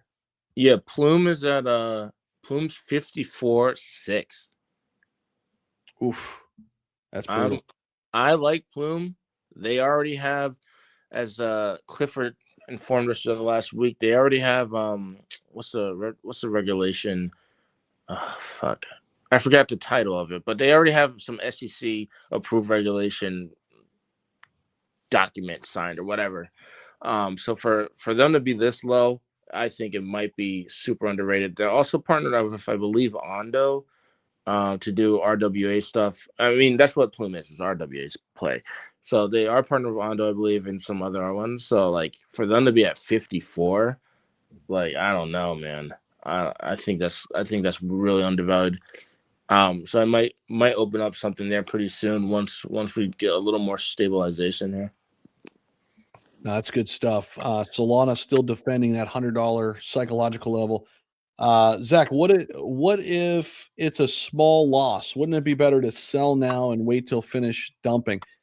You're taking a risk. You're taking a risk to that it's going to go further down. If it's a high conviction play, just keep buying a little bit on the way down. Just DCA. I don't know what the asset is you're talking about. But if it's something you plan on holding for a while, then yeah, you're okay. I mean, just sold my Corvette to buy more. Not joking. What kind of Corvette was that? Pan out and look at every bull candle, and you will see massive dips before the huge moves up. Yep. Oh, there it is. Look at Solana right now. It's gone. Oh my God. I told you. Solana just got torched. Oh, I wish I opened this short, but I'm done with leverage right now. God, look at it go, huh? Solana nosediving under $100 here live on screen, guys. We just called this, like not even. I literally just said that was the short right there. Who took the short? That was it. We warned you. We took the short. We got a $5 super chat coming in from 97. Grid. Jesus, the short there would have been the move, man. Look at that, dude. I'm done with leverage though. I'm done. I got. You got to be careful, man. You got to be careful on leverage. 100% careful. And I was doing low leverage stuff. It was just the market was like god awful. But guys, I literally just said, I was talking to Zach. He said if it breaks 105, we are going below 100. And as I said it, 20? Not even 10 minutes. Not even 5 minutes later. Yeah, there it was. Look at that. Where it goes from now, I don't know. I could hop on Zach's space on my computer and probably. We're bouncing now, though. Paid. Look at this. I see it. We're bouncing now on Sol. Maybe that was the flush. Man, this is brutal though, huh? Across the board. $5 super chat from Grid. Grid, appreciate you, man. Thanks so much for the $5 super chat. Hilarious. Look at I was gonna say hilarious profile photo too. You not only won the day because you're our only super chat, but you won the day because you have the best profile picture, I think, in the comments right now. Most people butthurt now are noobs. Wealth does take some time, folks. Couldn't agree more. Couldn't agree more. If you're a long-term investor, man, and you've been playing your cards right, this is a beautiful day. You got an opportunity, man. You got an opportunity to buy Solana under $100, to buy Bitcoin under 80K, to buy Ethereum, I mean, at $2,300. I mean, yeah, this is a phenomenal opportunity. I love it. I'm just waiting. I see entries I like, but I'm still just like, I'm gonna just wait a few more hours, see where we're at. Because even if it goes up another 10%, we're still down so much, like the total market, we're still down so much that the DCA will still be beneficial. I'm just waiting. I'm sidelined on more position opening currently. Oh, so Boca said in terms of Ondo, that unlock never did happen. Oh, okay. I did not know that. I assumed that it did. I think it did happen, Boca. I'm almost positive that I read about that. I'd have to go back and look. But I'm almost positive that it did. Let me see if I can look up something here. Let me see. Yeah, here. So what I've got, the data I've got says yes, the large Ondo token did happen. On January 18th, 1.94 billion Ondo tokens were released into circulation as part of its annual unlock schedule. It was worth roughly $740 to $886 million, depending on price action at the time. This represented a substantial increase in circulating supply, anywhere from 57 to 61% increase in circulating supply around that date. So maybe CoinMarketCap hadn't updated it fully yet, but it did happen.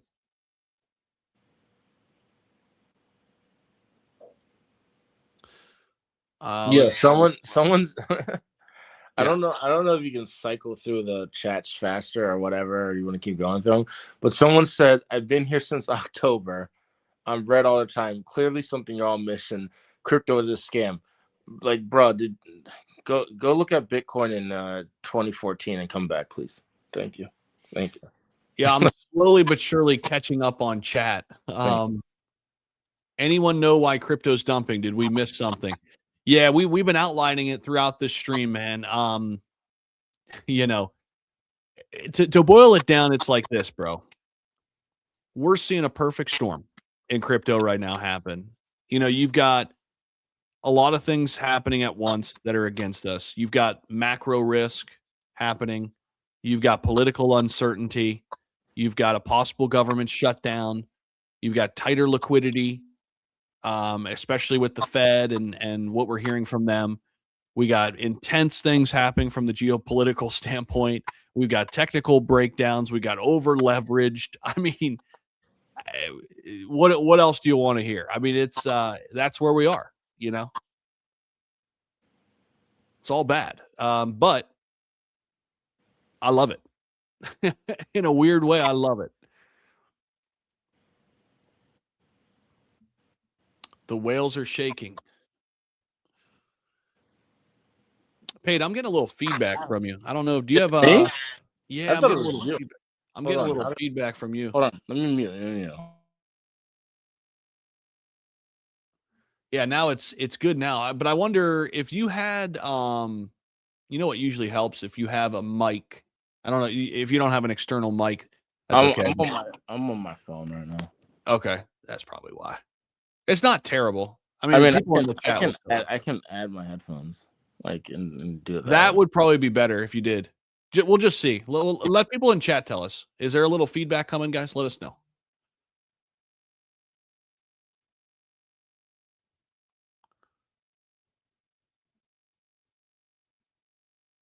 Bear markets is on steroids. I think we will see it over faster than normal. Hello. What's going on, everybody?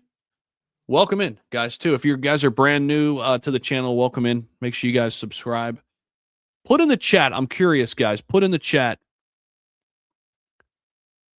which altcoins are you doubling down on if you had to pick? I want to know which altcoins you guys are eyeing. Obviously, drop all your questions that you have in there right now. I want to hear anything you have from that standpoint. And if you want to let me know where you're coming in from, I always like to see where people are tuning in from as well.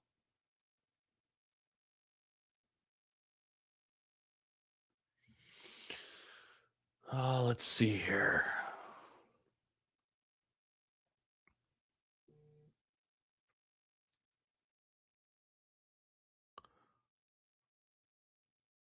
All right, so yeah, we're hearing that we did get some feedback. Okay, we'll see if he could fix that. Question is, how low are we going? Well, Jonathan, we're hearing 60K, we're hearing 70K. 70K is an interesting level on Bitcoin because that was our last cycle. Personally, I've got to buy in at 75K. That's where I'm looking to bulk buy on BTC. So that's where I'm at right now. 75K is my level on Bitcoin to start my bigger DCA strategy. In terms of alts, I think you can start DCAing on the top altcoins now. Like I mentioned, XRP, BNB, Ethereum. I think those are Solana. I think that if you're looking long term, I think those are, I think you start now. That's just not financial advice. That would be what I'm doing. I bought into 2 altcoins right before the stream. And I'm looking at like 4 other ones right now. That's what I just let my, private community Patreon members know. Cardano, people are buying Cardano. They're buying Cent. My broker says support is at 75.4. Doesn't seem right. No, there is some support there. And that's, that's one level, 75K. And a lot of people have been saying that. BTC up 3% all time. What do you mean up 3% all time? It's up thousands of percent all time.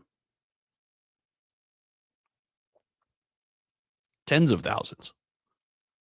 People are buying Cardano, only buying Bitcoin and Ethereum. I don't hate that strategy at all. I'm doubling down on Say, but you know that. Tyler, what's up, man?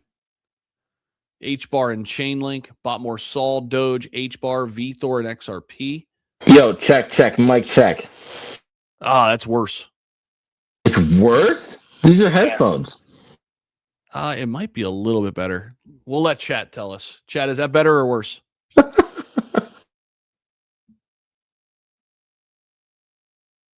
need to get a good mic, man. If you're going to be coming on these streams with me, we got to hook you up with a good. We need to get you a Shure mic. Shout out to Shure. We should be sponsoring these guys. These mics are crisp. Chainlink, Sui and Doge, ADA, Ondo and Render. Haven't seen Render. Love seeing where people are coming in from too. This is cool. Yeah, it's funny. Someone said it sounds better. Someone says it sounds worse. It's like... I think that does sound better actually now. Yeah, headphones are definitely sounds like a controller headset.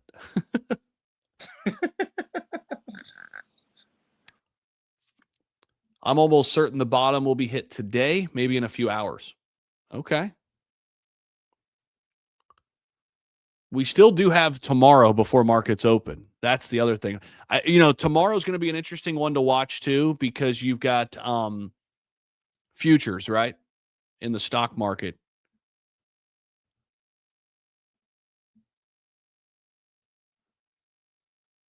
Let's take a look at something here. Let's see what some stocks look like. MicroStrategy actually coming up. I'm trying to find the bottom on MicroStrategy. I'm getting wrecked on MicroStrategy, by the way.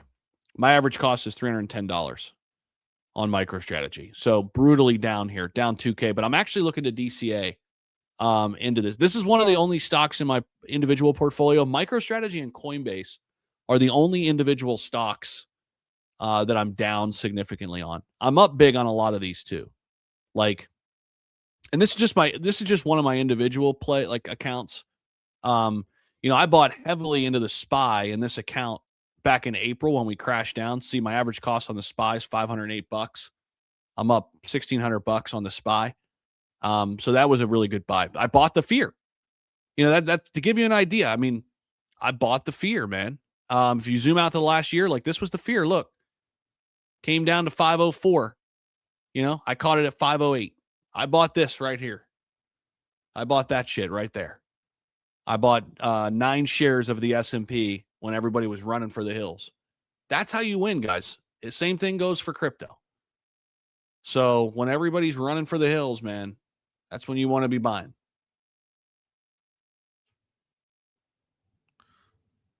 Don't need to spend $450 on a Shure. Okay. Look at this guy. He's a microphone expert. Volunteer. Wow. A microphone expert. All right, bro. All right. I see you. There you go. I see you, man. What does that add that to our things we got to do? There you go. Put a little music on in the background here. The thing is, I have good microphones for like my camera setup. It's just not compatible with like the phone, No, I got you. We got those lav mics, the wireless ones. They just don't. Yeah. Yeah, they just don't. That's the way we, shout out to Sunny Lou. We did the interview with Sunny Lou on those mics. Those mics are incredible. It's just they don't connect to the phone. Stock market will dump on Monday, Brandon said.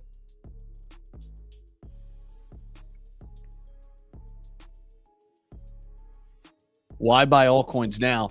Well, I think it depends on which altcoins you're buying. Like ETH, I think is a good DCA here.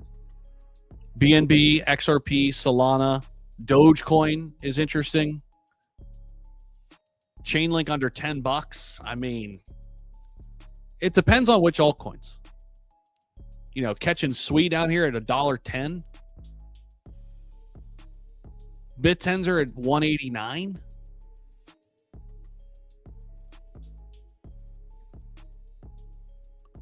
Turn it up a little bit. We could do that.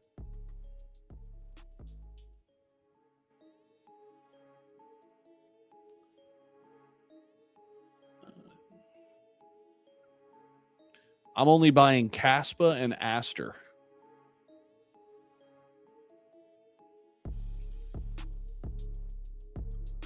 Solana has rebounded here so far. Oh, we got a little momentum up. We'll see if we can continue it. So we got a momentum up on the 1 minute. We'll see if we can break out from here.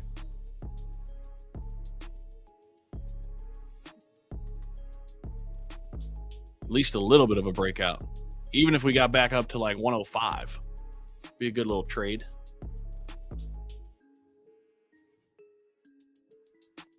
This is the Solana 1 minute chart, guys, by the way. We're zoomed in on Solana, just kind of watching it. Trueflation came in at 1.16%. PMI Chicago 54. Unemployment lower to February 21 level, and copper is surging to $6. Crypto's down for no reason. Appreciate that, Chris. Thanks for coming in, man, and joining us. Yeah, I mean, crypto's definitely underperforming. It has been underperforming for a while. I still go back to 1010, man. And I think we're still reeling from 1010. But eventually we're going to rip, and this asset class is going to catch up.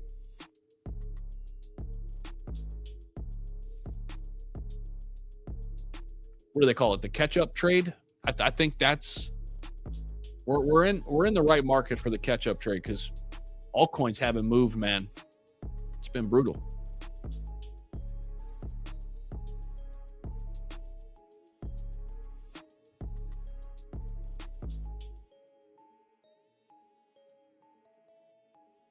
ETH is going to $80. God, if ETH went to $80, that would be brutal. Hey, we are getting a little breakout here on the 1 minute on Solana. See if it can continue. I shouldn't have said anything. Are we looking for a bull run anytime soon? Because the chaos is not going away anytime soon. Well, one thing to consider. Okay. So I think we've all been trying to figure out, is this market different now that the institutions are here? If you don't think that's true, if you think the market's still cyclical, here goes Solana. If you think the market's still cyclical, bear markets usually last a year. So the top was in October. If this is your thesis, the October 6th was the top. We could technically be in a bear market until October of this year, right? And so Q4 of this year would be like the time to start buying. Look at XT Algo telling people what's about to happen in real time, Paid. Look at this. Come on, Saul. Uh-oh. We met this same resistance a minute ago. 102.50. So quick. Oh shit. One thing I found though, just as a side note on XT Algo, is that I'm more of a swing trader. I'm not a day trader. So like on the daily, like here you go, dude. If you go back to the monthly when Saul like looked like it was done. Go into the weekly. Look at this setup. On the weekly,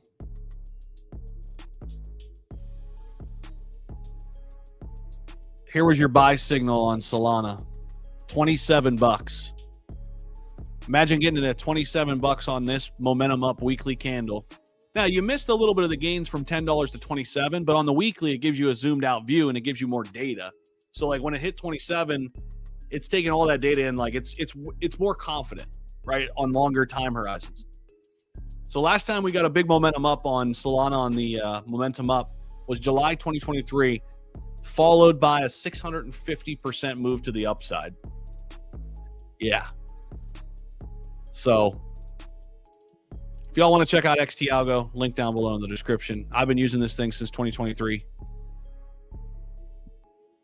Sol is holding up here to where we were back in April, though. I mean, on the weekly here, Paid, it's showing strength.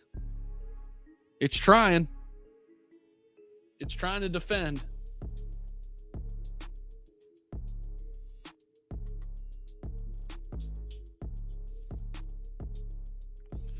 Bitcoin trying to make its way back up to 78K. Man, Ethereum got ripped, huh? Ethereum's down 13%. That means your favorite altcoins are down like way more. ETH down 13%. Anytime ETH's down 13%, if you're an Ethereum bull right now, given like its lack of performance over the last few years, I mean, I think this is a good opportunity. If you're just looking to stack long term, $20 Solana coming, that would be wild. That would be brutal. You really think we're getting down there, Chad? You think we're going that low?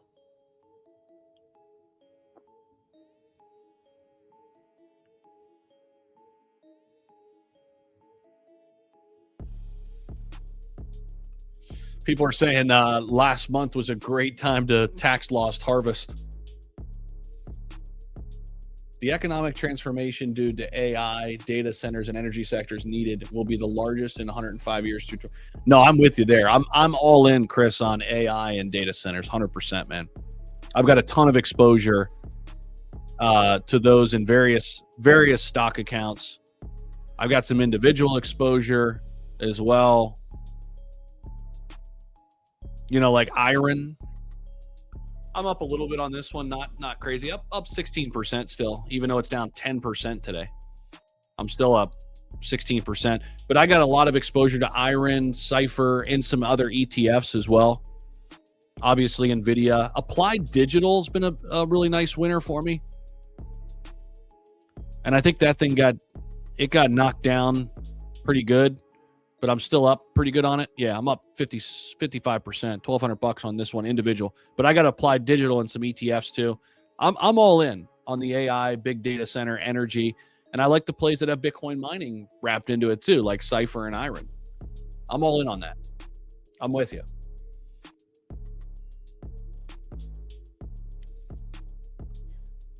And if you bought anything at higher prices in the past than today's level and have money you must buy tomorrow, or you'll be regretting it.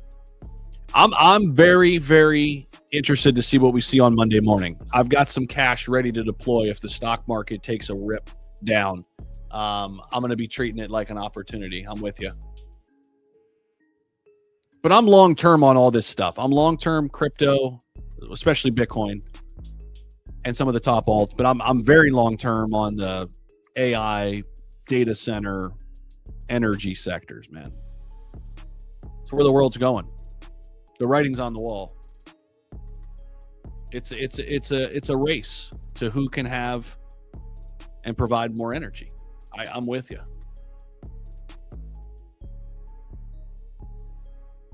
F data centers. Spoken like a true crypto degenerate. F data centers, he said. You can go to hell. Okay. You know where we go? We go where there's an opportunity, bro. Including hell. That's where we go, man. So we're gonna go the winning direction. You're more than welcome to join us, or you could walk the other way with your head between your legs and you know, go cry in the corner. I guess I don't know. It's up to you.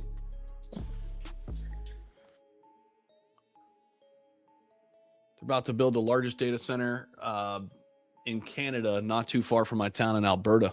Interesting. Look at the positive way. Everything could double from here. Yeah. Getting a lot of good opportunities, bro.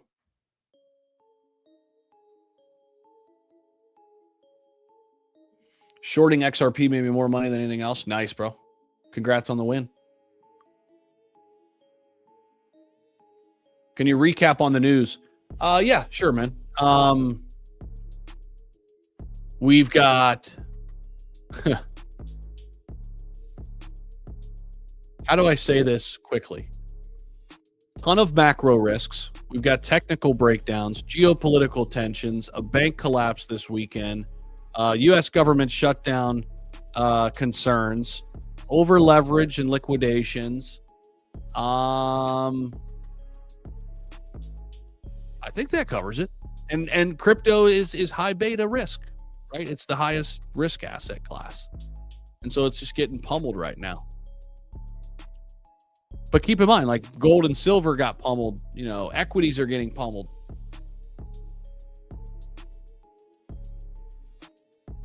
Check out Vermilion Energy.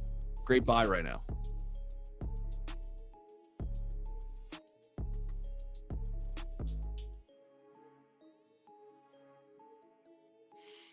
It's up over 30% last 3 months. Year to date, 17%. Okay. $29 at the peak, roughly. Yo, Zach, are you seeing this? Gas fees right now, from what I'm seeing on ETH, are ridiculous. Are high? Oh, are you buying right now? What are you buying? I was buying some Ondo, man. Buying Ondo. $76 gas fee just now. Oh my gosh. Were you buying a lot? A little bit? I was buying a handful. I don't want to close too much, but either way, $76 is a lot, I'll tell you that. That's a lot in gas. Wow. That must be a lot of people are yeah, and then that was on one exchange. Another exchange had it at $7, which is obviously much better, but $7. I'm like, dude, like gas fees are definitely going up a little bit here. My dog doesn't seem worried at all. Sad, just keep buying me Smoky Bones. Said, just keep buying me Smoky Bones. Nice.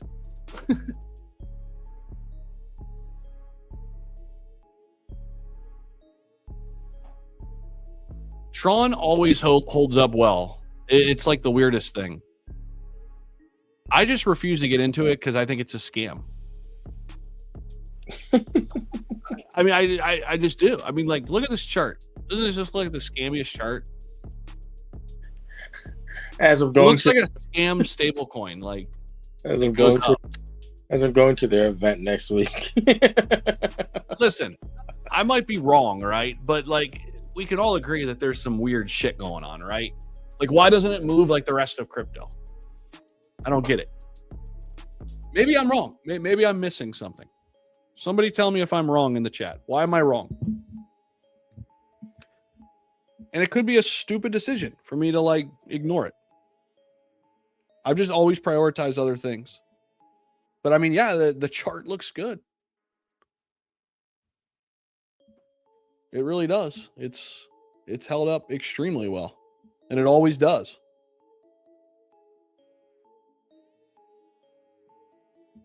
Yeah, I just looked at a handful of other Ethereum plays, and yeah, gas is much too high right now. Much too high. Yo, guys, if you are brand new, you're in the chat. Let me know if you're a new subscriber in the chat. I'm curious because I know we got a bunch of new folks in here. I appreciate you guys hanging out with us.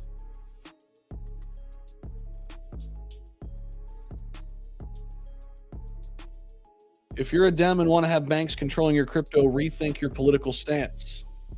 Chris is going in right now. I like it, Chris. Check out Doge and XRP. I like Dogecoin. We mentioned that one earlier. Is Doge still holding the line at 10 cents? Yeah. I like Dogecoin at 10 cents quite a bit. Dogecoin's going back to 2 cents. Satoshi, you said ETH's going back to or Solana's going back to $30 too, bro. I think you're just like He's trolling, bro. I think you're trolling, bro. He's been trolling this whole chat. You're not paying attention. There we go. I'm new. New sub.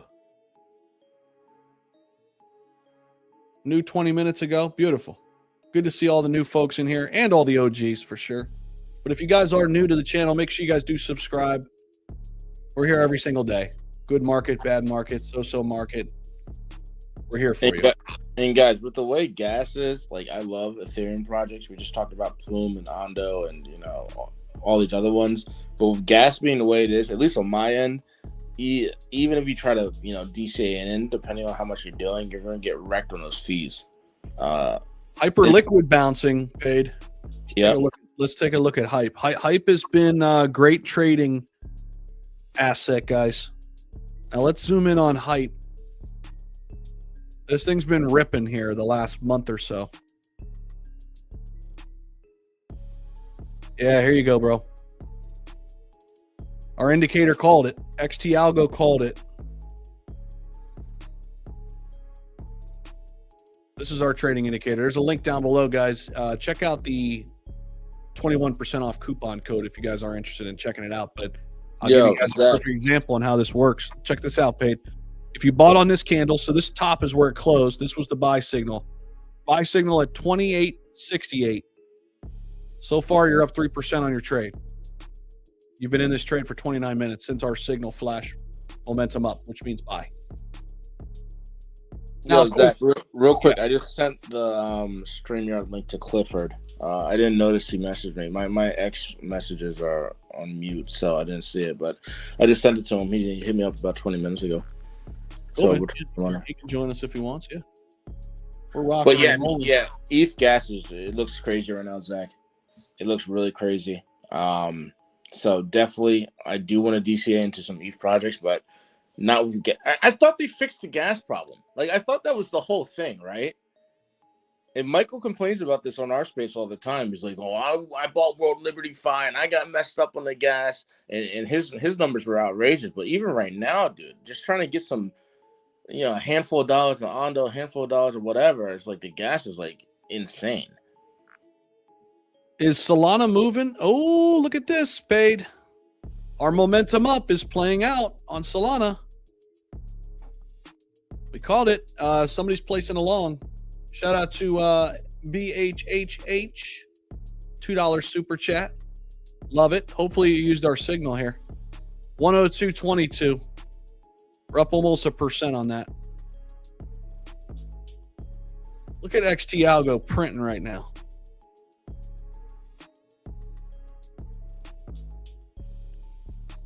Solana showing some strength.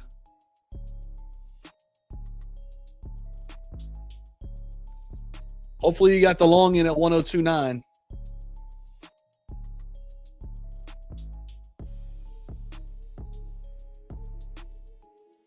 I want to see us go up and at least test 104 here on Sol.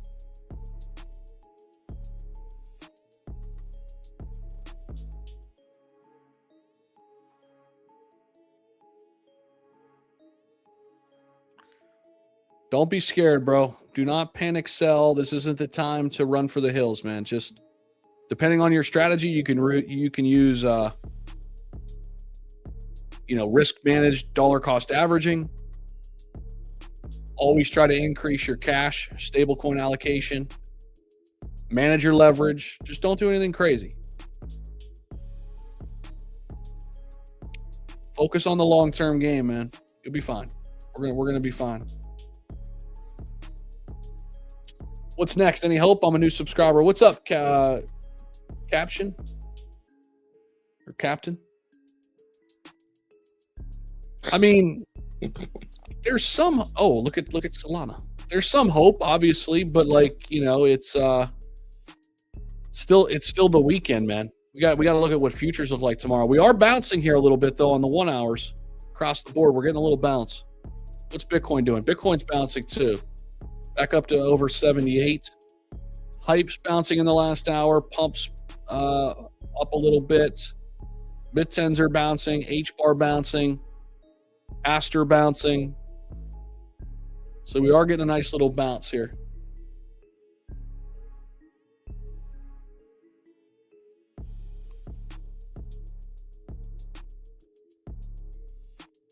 Well, if you're in leverage long positions, they should just be short-term moves, man. I would not be in a long position like for a long time.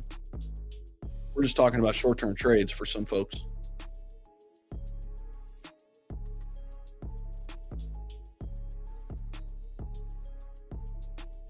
Fear, hopelessness, anxiety, depression, and sadness are not the ways of our God nor the ways of our people. Stay tough. Don't worry. I like that message, Chris. Appreciate that, bro. Heard 121 XRP was the bottom, right?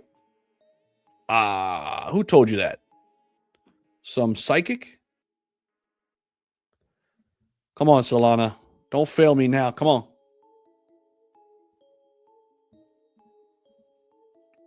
We're still up from our call. The call was at 102.19. Come on, Sol. And if you're in on a trade, you got to have a stop loss right now on any short-term trade. Come on, Solana.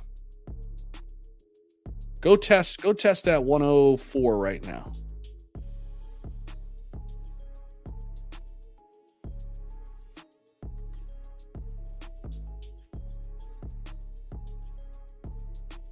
Well, we've been talking about that for a while, man. It's tough to know if this is the bottom. It's difficult, and that's why you just have to create a strategy that you don't have to guess if it's the bottom or not. If you're a long-term investor, you don't need to know if it's the bottom. Just slowly allocate, DCA your way in. Yeah, I'm looking at the gas right now, Zach, on ETH, and even if you just looked a few days ago, Gwei was like 0.58. Today it hit 15.7, dude. Dude, I was like, there's no way this amount I'm trading right now should be $74 in gas.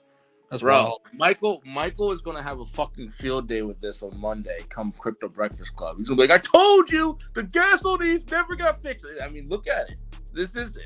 I gotta give him credit. He's right here. Gas on ETH is still a problem. It's still a problem. No, I'm with you, bro.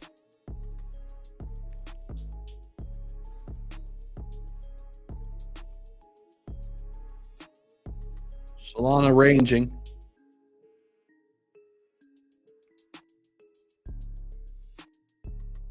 Tomorrow is the bottom. ETH 2350, Bitcoin 74K. All right, take it to the bank, Chris. Oh, here we go, Solana. Come on, baby. Let me see 104. I don't know who's in this trade. There's a couple people in this trade. I'm not in it, but I'm rooting for the couple people in the chat that are. I got a couple messages in the back channels too that they took a Solana long here on the bounce after it dipped down below 100. That was a good move.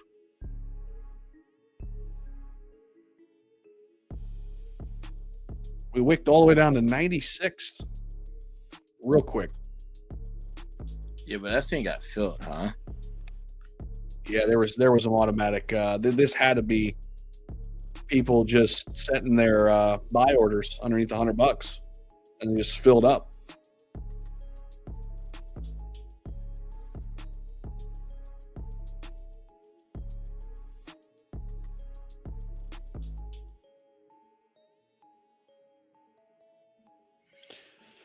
And I loved Caspa in the bear market last cycle. It's just kind of got lost in the shuffle right now for a while. I'm still holding some. I bought it at like 3.5 cents. So I'm still holding it. I think that narrative could turn around again.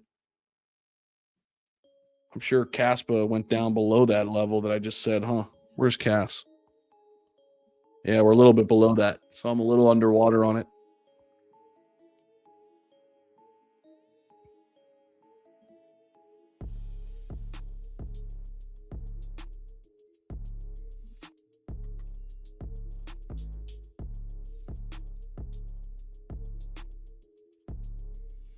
Oh, I'm with you there, Chad. 95% of these alts need to go to zero. Yeah, we were just talking about that on Crypto Breakfast Club for a while. I'm with you. Make sure you guys give Crypto Breakfast Club a follow. If you guys want to join us for X Spaces Monday through Friday, I just put it in the chat. Follow that account on X. We go live for 2 hours every Monday through Friday. If you guys are a lot of folks I know are new here. And thanks so much for hanging out with us this afternoon. Appreciate that.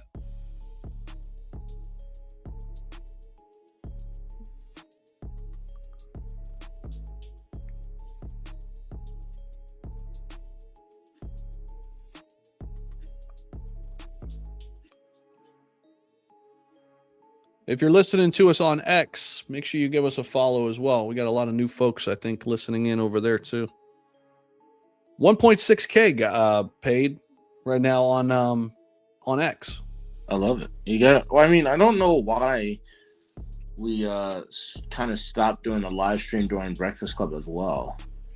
Yeah, we could bring that back. It got a little bit weird because people were confused because like I wasn't the only one like talking. People are so used to like lives being just like the creator. You know what I mean? There's a little bit of a disconnect, but screw it. We can just start streaming it and just make sure we say, hey, this is an X space that we're streaming.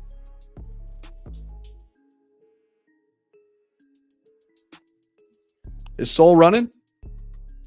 Oh, no. Yeah, this is where I would, if I was in this trade, I'd get out. Honestly, I'm not opening any trades right now. I'm not. No.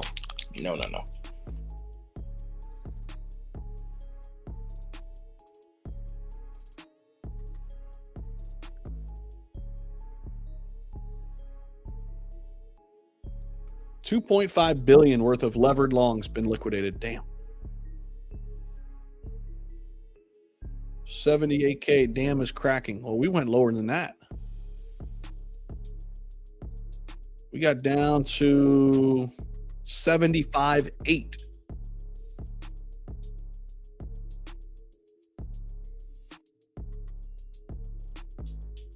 How do you think Hedera H-bar will handle the next 4 to 10 years? Is this something that could fade, or is it unique tech here to stay? I definitely think they are one of the altcoins that I think has unique tech, 100%. Because of their hash graph technology, they're actually not a blockchain. They've got a lot of strategic partners, members of the Hedera Council, Google, IBM. I think it's a very interesting bet, Chris, in the altcoin space. I look at it as one of like those tier 2 bets. To me, all the altcoins are still a trade. We're still so early in crypto that they're all a trade. Bitcoin's the only thing long-term I could say the next 10 years I'm going to own. Outside of that, I'm building up bigger positions in Ethereum, BNB, XRP, and Solana.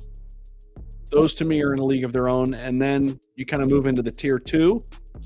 For me, in tier 2, you have to talk about things like Chainlink,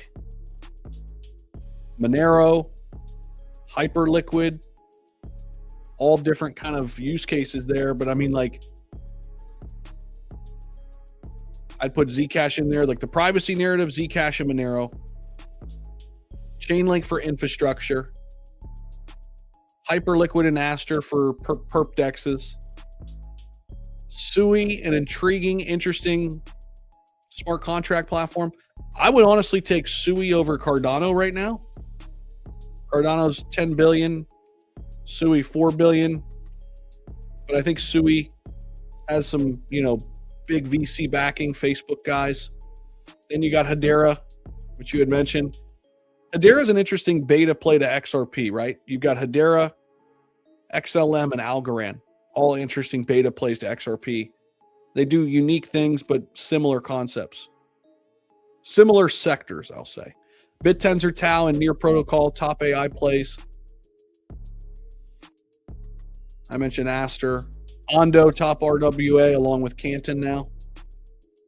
I mean, that's basically my top 50. Those are the ones that I would build out, positions in. That's basically, that's kind of my list right there. Boom. Yeah, gas is coming down significantly. But yeah, that was, it's still kind of high, 6.8 Gwei. It was just at 15 point whatever, 7, whatever I said. Like I said, a few days ago, it was 0.04. Like, for it to be 15 guys trading, buying, oh my goodness gracious, it's impossible. That's crazy. Tim, what's up, man? Good to see you, bro. Support has not been hit yet. It could go lower today or tomorrow, but expecting a large bounce soon. But Hashgraph might handle quantum age better against destroying Bitcoin hacking. That's a great point. When they had the old AWS thing happen, Hedera wasn't impacted. That's a good point. I had a podcast with a guy. Paid helped me get this guy on. I actually just posted it on YouTube today. Hold on, this is my stocks channel. Actually, let me plug my stocks channel. Come on over and subscribe at my stocks channel, guys. I'm talking about stocks now all the time. No, seriously though. If I can get 100 new subscribers on my stocks channel, I would probably do a shot or something. I'd probably do something crazy. I'll buy your favorite altcoin if I get 100 new subscribers on the stocks channel. But seriously, we're making a ton of content over here now to start 2026, and we're going to get this thing monetized this year. So if you guys are interested in stocks, like I am as well, subscribe to the channel. Stocks with Zach. It's attached to my YouTube channel that you're watching now. I just put it up there in the chat. So check that out, 100%. I've got my entrepreneurship channel too you can find. But I'll show you that channel too real quick. This is my entrepreneurship channel. Boom, Grow with Zach.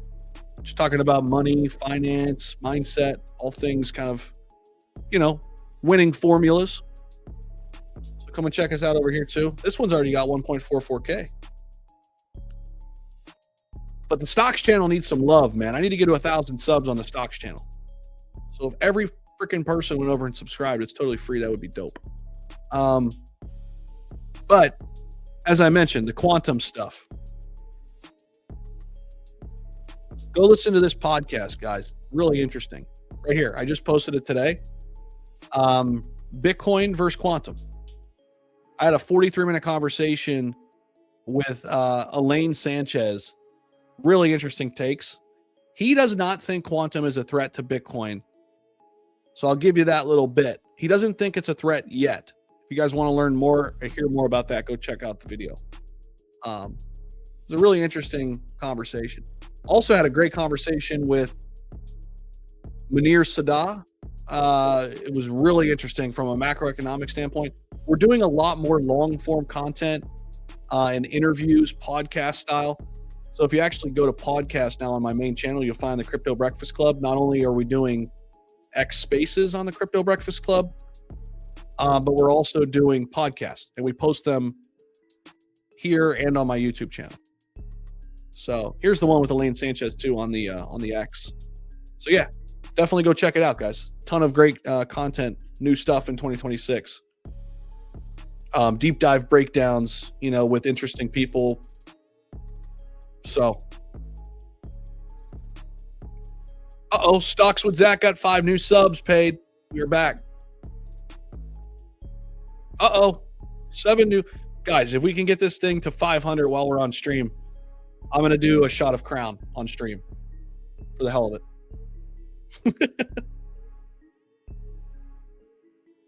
All right, what's going on with Solana? Hanging by a moment. Scott Bessent just needs to have a news conference on his plans for his massive economic boom and forecast, and he needs to speak clearly and self-assuredly. That's a good point. We do need some clarity right now. Just subscribe. Appreciate that, bro. What do you think about XRP now? I still like it. Nothing's changed, man. I said that in my video today in XRP. Nothing's changed about XRP, man. Nothing has fundamentally changed. I talked about it right here. Oh, damn. This video is popping off.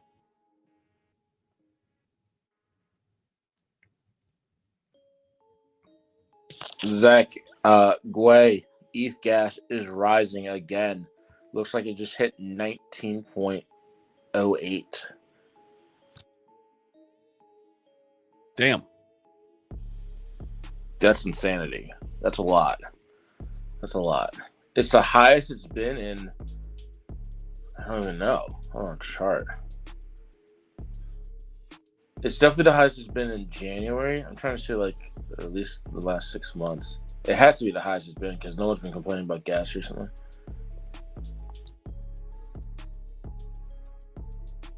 Yeah, that's wild.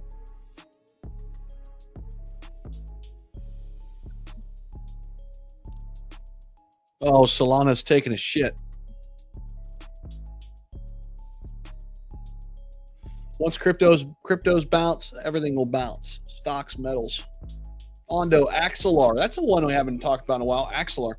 Ripple Partners, number 1. Of course, XRP. Get some XLM, some Canton. Set for life. Not a bad list there, bro. Ondo, Axelar, XRP, XLM, and Canton. Not a bad list.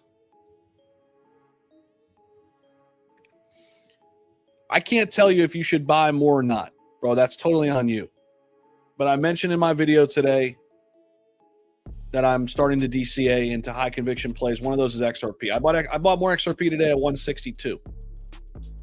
So I don't really care that it's down to 158.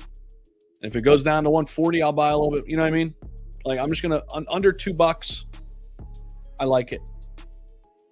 But I also traded it successfully from 50 cents to $3 and took some profits. And now I'm rebuilding out my position with some of those gains to try to run it back up. As I mentioned, man, all these altcoins are trades for me. I'm just trying to find things that are on sale. Just jump back in real quick to remind, talk Bitcoin going down to 64. Appreciate you, Professor.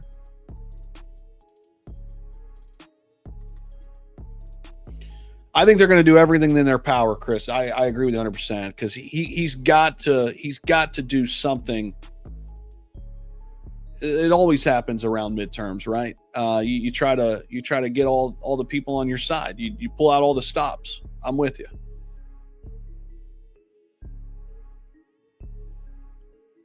I think so too, Chris. It's the number 1 altcoin in terms of community, and it's not even close. XRP. So when things do get better, I think XRP is going to do really well. No lawsuit now. Real partnerships actually coming to fruition. They're wrapped into the whole payment side of things, tokenization. They're in all the hot narratives, stable coins, and people are going to speculate there. You talk to a stranger on the street, they've heard of like Bitcoin and XRP. And I want to invest where people, where that sentiment is, right?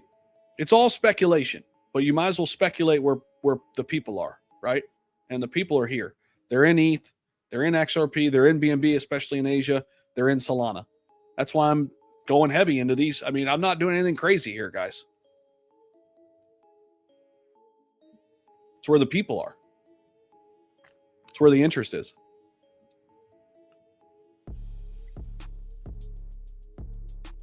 The stocks channel is getting a little bit of love. I appreciate you guys. If you do want to listen to my take on stocks, we're posting over there all the time. I just posted it again in the comments. Zoom out, see the lively forest, not the ants crawling up the few dead trees. Yeah, agreed. The lively forest. Very poetic.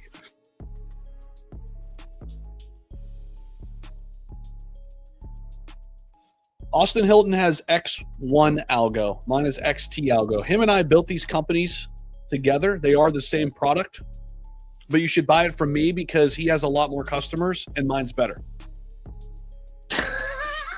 Okay. What we did was we white labeled it, guys. So Austin's a good friend of mine in the space. We saw a need for an indicator, an easy to use indicator for investors. And yeah, that's what we did. We split the cost to build out the best indicator we could. And we went to the top guy we found in the market who's built out indicators for this, first and second largest trading indicators in the world. And we had him build us one. And he sells it under X1 algo. We white labeled it. I have it under XT algo. So we're not trying to hide that. It's the same product. But again, I'm way cooler than Austin, so you should buy mine, not his. I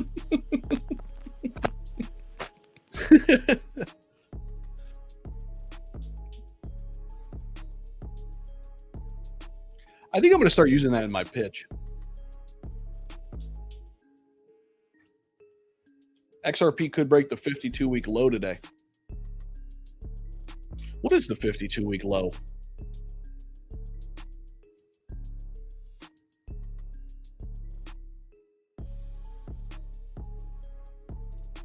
Does it give you the 52-week low on CoinMarketCap? I think it gives you all time. Well, if we go to the 1 year, well, the 1 year, I think we're here.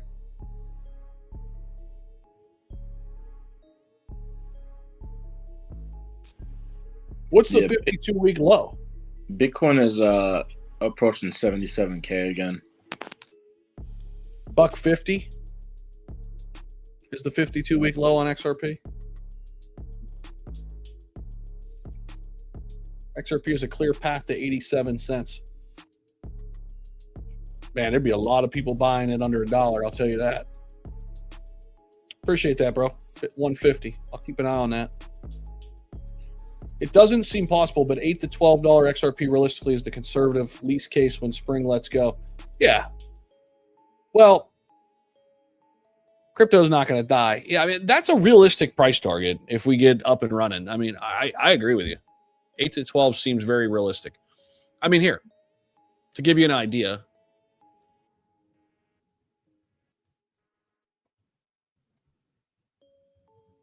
if XRP were $8, you're looking at a 406% move to from where we are right now. If XRP got to $10, 533% move. Market cap would be $608 billion. I don't think that's out of the realm of possibilities. $12, $730 billion, 659% move. I think that's realistic. I like that, Chris. I don't hate that. But when people say $100, let me just, I mean, people are stupid. XRP's market cap would be 6.1 trillion, guys. It's a 62x.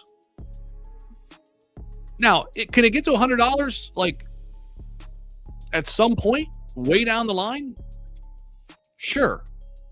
People were calling this for the end of 2025 price target. Like, do not listen to these people. I'm not going to say any names, but they're feeding you a bunch of BS and they're hurting you. They're not helping you. Bitcoin rolling back over, huh? Solana's losing steam. BTC, yeah, it's rolling back over. We got up to 78.5 almost. That same bounce that we saw in Solana, it was everywhere. Paid when Bitcoin. I'm just waiting to see where this truly bottoms out, and I don't think that's going to happen until early next week. And it's not a bad decision. Again, also with the gas fees, Zach, I'm not even trying to get into any ETH projects right now. It's crazy. Yeah. Way hasn't been this high in like, I don't remember when. This is ridiculous. It is, it's not as bad as it was like, cycles prior, because you could easily do $1,000 fucking gas fee for, Oh trade. My God, bro. Do you remember? That's why I never last cycle and the cycle before, I never did any projects on ETH because of the gas fee. And the reason I got into ETH projects this year or this cycle is because of the gas fee being where it was and like, being manageable. And then obviously you got great projects like Ondo or whatever coming out. But as gas is creeping up out the blue, like this has not happened in a very long time. I don't know. It's not looking too great for ETH. Do you remember the other side, Metaverse? How much people were paying? So I that was when the whole Metaverse thing was popping off. What's and everybody was. Can you define that, please? Yeah, exactly. Everybody was hook, line, and sinker to the Metaverse, and so I went in and I was interested in buying some land in the other side, which was ApeCoin and their big play at the Metaverse. And bro, a plot of land was like, I don't know, $1,000. The gas was like 10 G's. No, it wasn't. Oh, I'm not kidding. God, dude. And so I said, hell no. And dude, but people paid it. People paid it because they were like, oh, it's going to go up. It's still okay. Like, we'll cover our gas. I'm like, no. Oh my gosh, people got wrecked.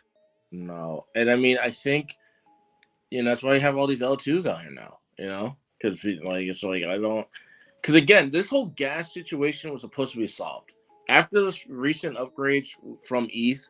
Like, recent relatively speaking, but, over the last couple years, gas is significantly lower than it was, but it's also, it can still get high as we're seeing right now out of the blue. We have a big day of, descending price action or whatever, and gas fee shoots up crazy to heights we haven't seen in a long time. So I don't know.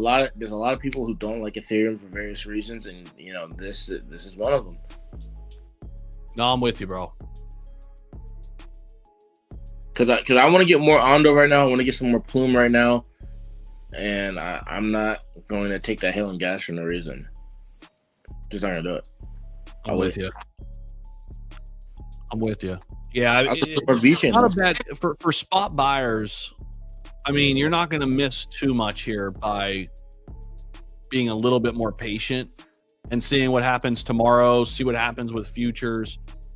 Although, I mean, I dipped my toes in today. I bought a little bit of 2 altcoins. I mentioned that.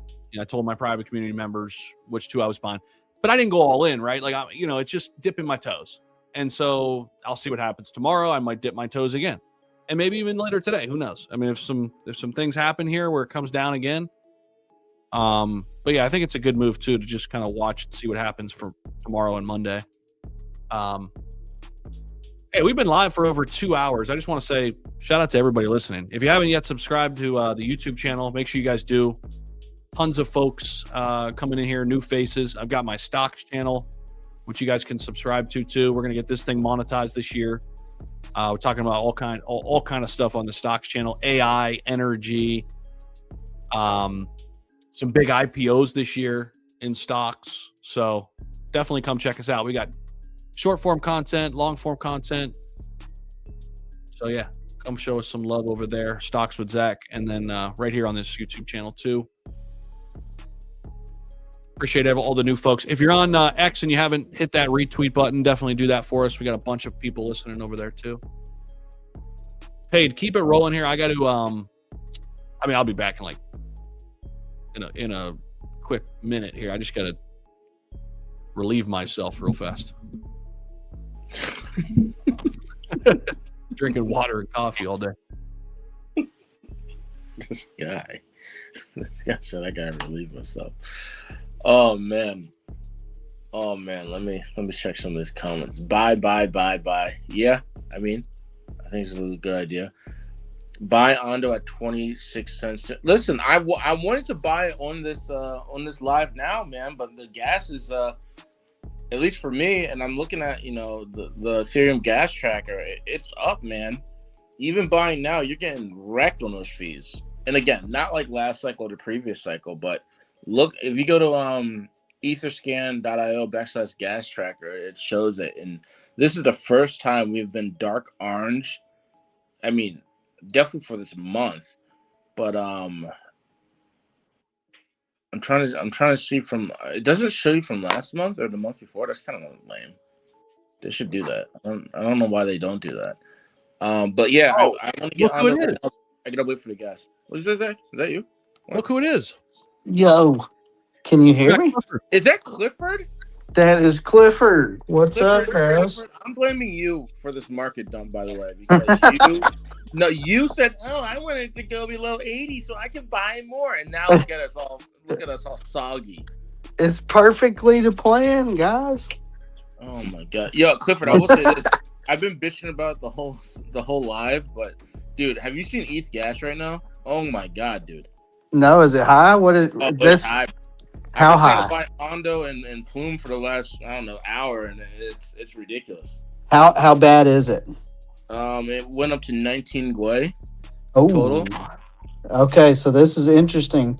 So look, when it finally does turn around, we need to remember this for that time also, because just as much volume as there is now, what if there could be equal to or more volume than we're seeing right now, which means Gwei is going to go even higher, which is what supposedly Petra and Fusaka fixed.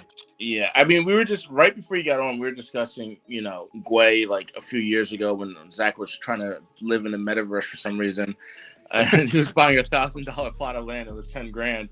But I mean, Gwei, if you look at, I'm on a Etherscan right now, and Gwei was down to 0.045 just all last week, and now it's at 19.08.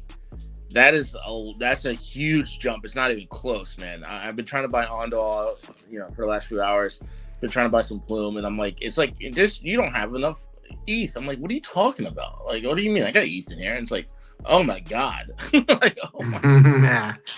Yeah. See, so that's the dangerous part. When we do get to a point where we want to exit some positions, you got to keep in mind, if it's on ETH, you got to have the ETH to cover it. That's what I was just thinking. I was like, cause I was about to, I want to go back to Well and Ondo and Plume and some other ones, but I'm like, when the reverse happens here, obviously we're gonna be, hopefully, knock on wood, way, way, way higher in the value, but it's going to be the same problem and maybe even worse. Yeah. So say we go all in Ondo. Ondo does like, let's say 100x. Who knows, guys? Don't quote me on that. I'm just saying as an example. It does 100x. You make all this money, and now it costs you like 20 grand to get out. It's like, what the hell? You know what I'm saying? It's like, dude, Cardano's not looking so bad after all, Well, it's just like last time, right? This exact same thing happened last bull run, when everybody was trying to exit out, and then people didn't have enough ETH to cover the gas. You remember that, Zach? Yeah. Right? Oh, yeah. You guys remember that? I mean, Michael, like I said earlier, Mike from Mike DeFi, shout out to Mike DeFi. He complained about the whole World Liberty, incident, because he said he paid crazy money on that launch for gas, and he seemed to be like the canary in the coal mine, because he was the only one really talking about gas back then, and that was how long was World Liberty, but now it's creeping back up again. It's like, wait, I thought this was fixed. I thought we had this under control already. Right. Yep. I thought so too. I mean, and it has been as long as volume's been low, but I guess, we see from like this test, this is like a test. We see from these tests of high volume periods, and you could say that this test was to see or give us a little glimpse into what we could see when the market does start running.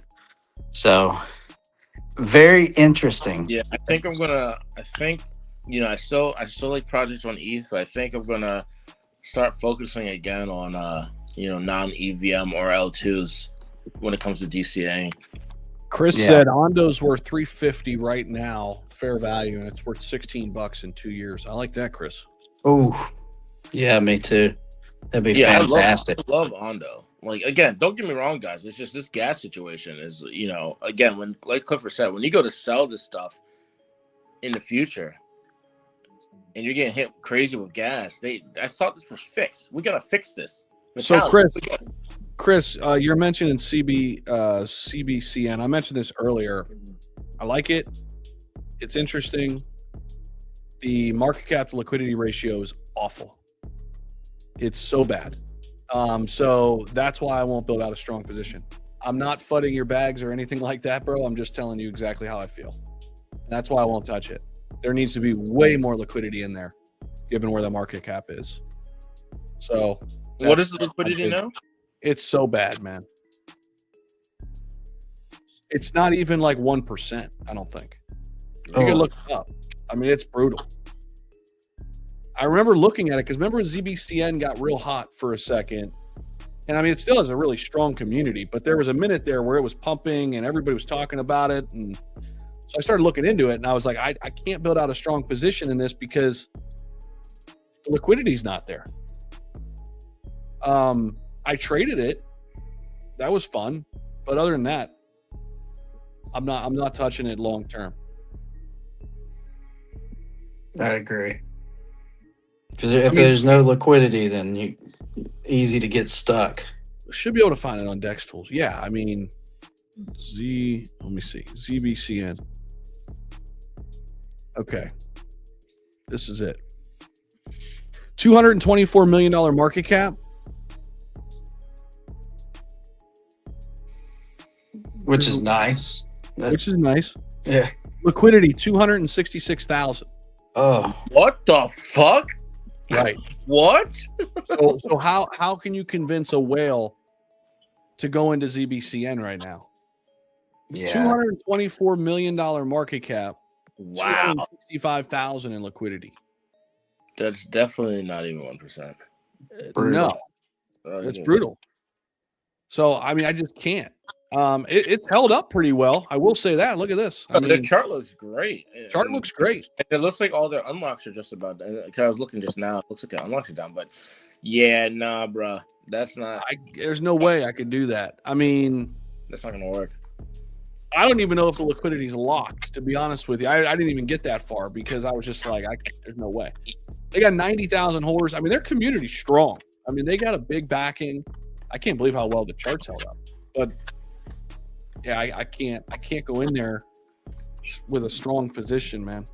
That's like one of those ones, Zach. If you get it, you almost don't want to self custody it because then you're screwed. You leave it on the exchange and use their liquid. Exactly. But then you can leave it on the exchange. I feel like ZBCN, if you want to trade it, have fun with it. You could probably make some money, but it's risky, man. Building out a big position there. Yeah. ETH nail in the coffin when volatility hits. Volatility is when money is made. Sure. Appreciate you, Dirty. Dirty in the building. Hey, Zach, I bet your indicator's probably. I bet it's flashing up now. Oh yeah, it's well. Oh, let's see here. Bitcoin on the 1 minute just flashed up at 77,684. Oh yeah, boys, it's coming. What's coming, Clifford? The reversal. I'll tell you, there was already an opportunity to make money on hype using the indicator. Look at this. Oh yeah, look at that. Look at this rip up. Momentum up flashed right here on the reversal when we dipped down to 27.3, and then the buy signal came in. So hype's one of the leaders here. Let's see what else is leading here in the last hour. That's sick. Leo, Mantle, Link.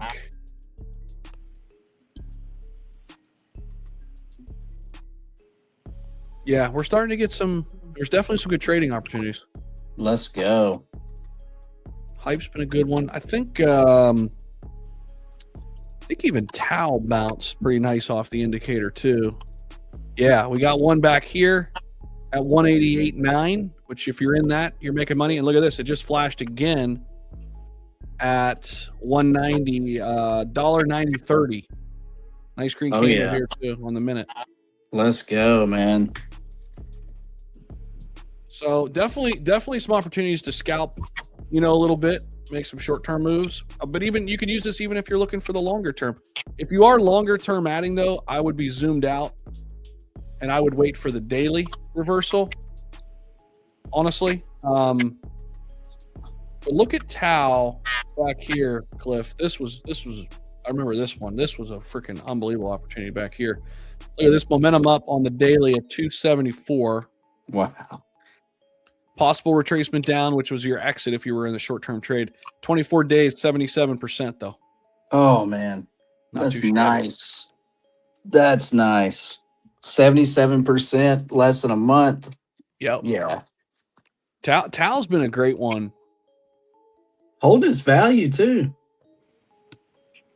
Yeah, this is a good dip on Tau. I like it here. I mean, this is a lot of these charts too, Cliff. They're right at where we were in April. Yeah. You notice that? Yep. They're all coming down right to where our lows were in April of last year, and they're showing some strength. We'll see if it holds throughout the rest of the weekend. But Page was saying he's kind of waiting until Monday to really make any big moves. Do you agree? Man. Saturday or how are you playing it? I DCA'd into two top altcoins today, and I'm teetering. I'm like, do I go in a little bit more here? Do I wait? I DCA'd into Plume and Lido today, right when we started crashing, and I want to see, because this shutdown is supposed to be it's supposed to go to the House for a vote on Monday. It already passed in the Senate, so if so, it's just like a weekend. It's like a weekend shutdown. So basically, nothing's really going to be shut down, man. It's kind of like a headline shutdown, If that's the case, the House comes in Monday, passes the vote, the shutdown's over. And then what, and then what do we do? Well, it wouldn't make sense really for us to continue down, would it? So I'm just using it as an opportunity. Yeah. Could be wrong. I mean, I could be wrong, and we could continue down. Who knows? That's kind of like that's the gamble, It's kind of a bet, really. DCAing or jumping in now is kind of a bet that we're going to turn around in the short term. Yeah, I'm with you. That's why I'm kind of just like dipping my toes in right now. Yeah. And I'll probably dip my toes in a little bit either later today or tomorrow. Wait for futures to come out, and then see what happens Monday morning. Yep. And be ready. If we continue to fall, be ready to really go in hard on Monday. Exactly. Yep. This is the Tau Weekly. Look where we bounced off the Tau Weekly in April. Look at it. Look, we're right there. Oh yeah, it's set up perfect. Look, it hangs here and starts to show us something. Man, this could be a really nice entry on Tau. And there's so many charts like that, Zach. So many different projects, man. It's set up perfectly to come back. I mean, maybe it doesn't. I don't know, but I don't want to take the gamble of sitting on the sidelines right now myself. I'm with you. I'm just going back to the well on stuff that I already am long term on. Right. Yeah. It looks like Bitcoin's sitting on a pretty strong support right now, too, around that 77, 78K range. Yeah, because where did we come down to in April on Bitcoin? 75, give or take? Let me see. Yeah, because, look at the weekly. Yep. Yeah, it came down to like right here. Look at that. Showing strength. It's come up a little bit off the low wick to 75.8. So, This is kind of like make or break time Yeah. right now. I mean, because we know as Bitcoin goes, so goes the rest of the market. If we break support and go to 70, we're going to see alts get hammered pretty good. True. Keep in mind too, last cycle top was what, 69K. So True. like right in here, cycle top, things like to come back down to cycle tops, create strong support. I mean, if we stay in kind of a longer bearish trend, I would not be shocked at all if we kind of slowly work our way down to 70K and then consolidate and then I agree. I agree. Yeah, that would make a lot of sense. Yeah, I agree for sure. But like in between, little rips up and we're back at 75, back up to 82, 74, and we just kind of slowly drip down, because remember, we slowly dripped up all the way to 126. Right. And that's where I think the institutional thing matters the most. I mean, look at this run this was our bull run from November 2022, and we just slowly kind of staircased up. Zero parabolic move, but no. And I think we could slowly whatever that is, slowly come down until we kind of finally reverse pretty quickly.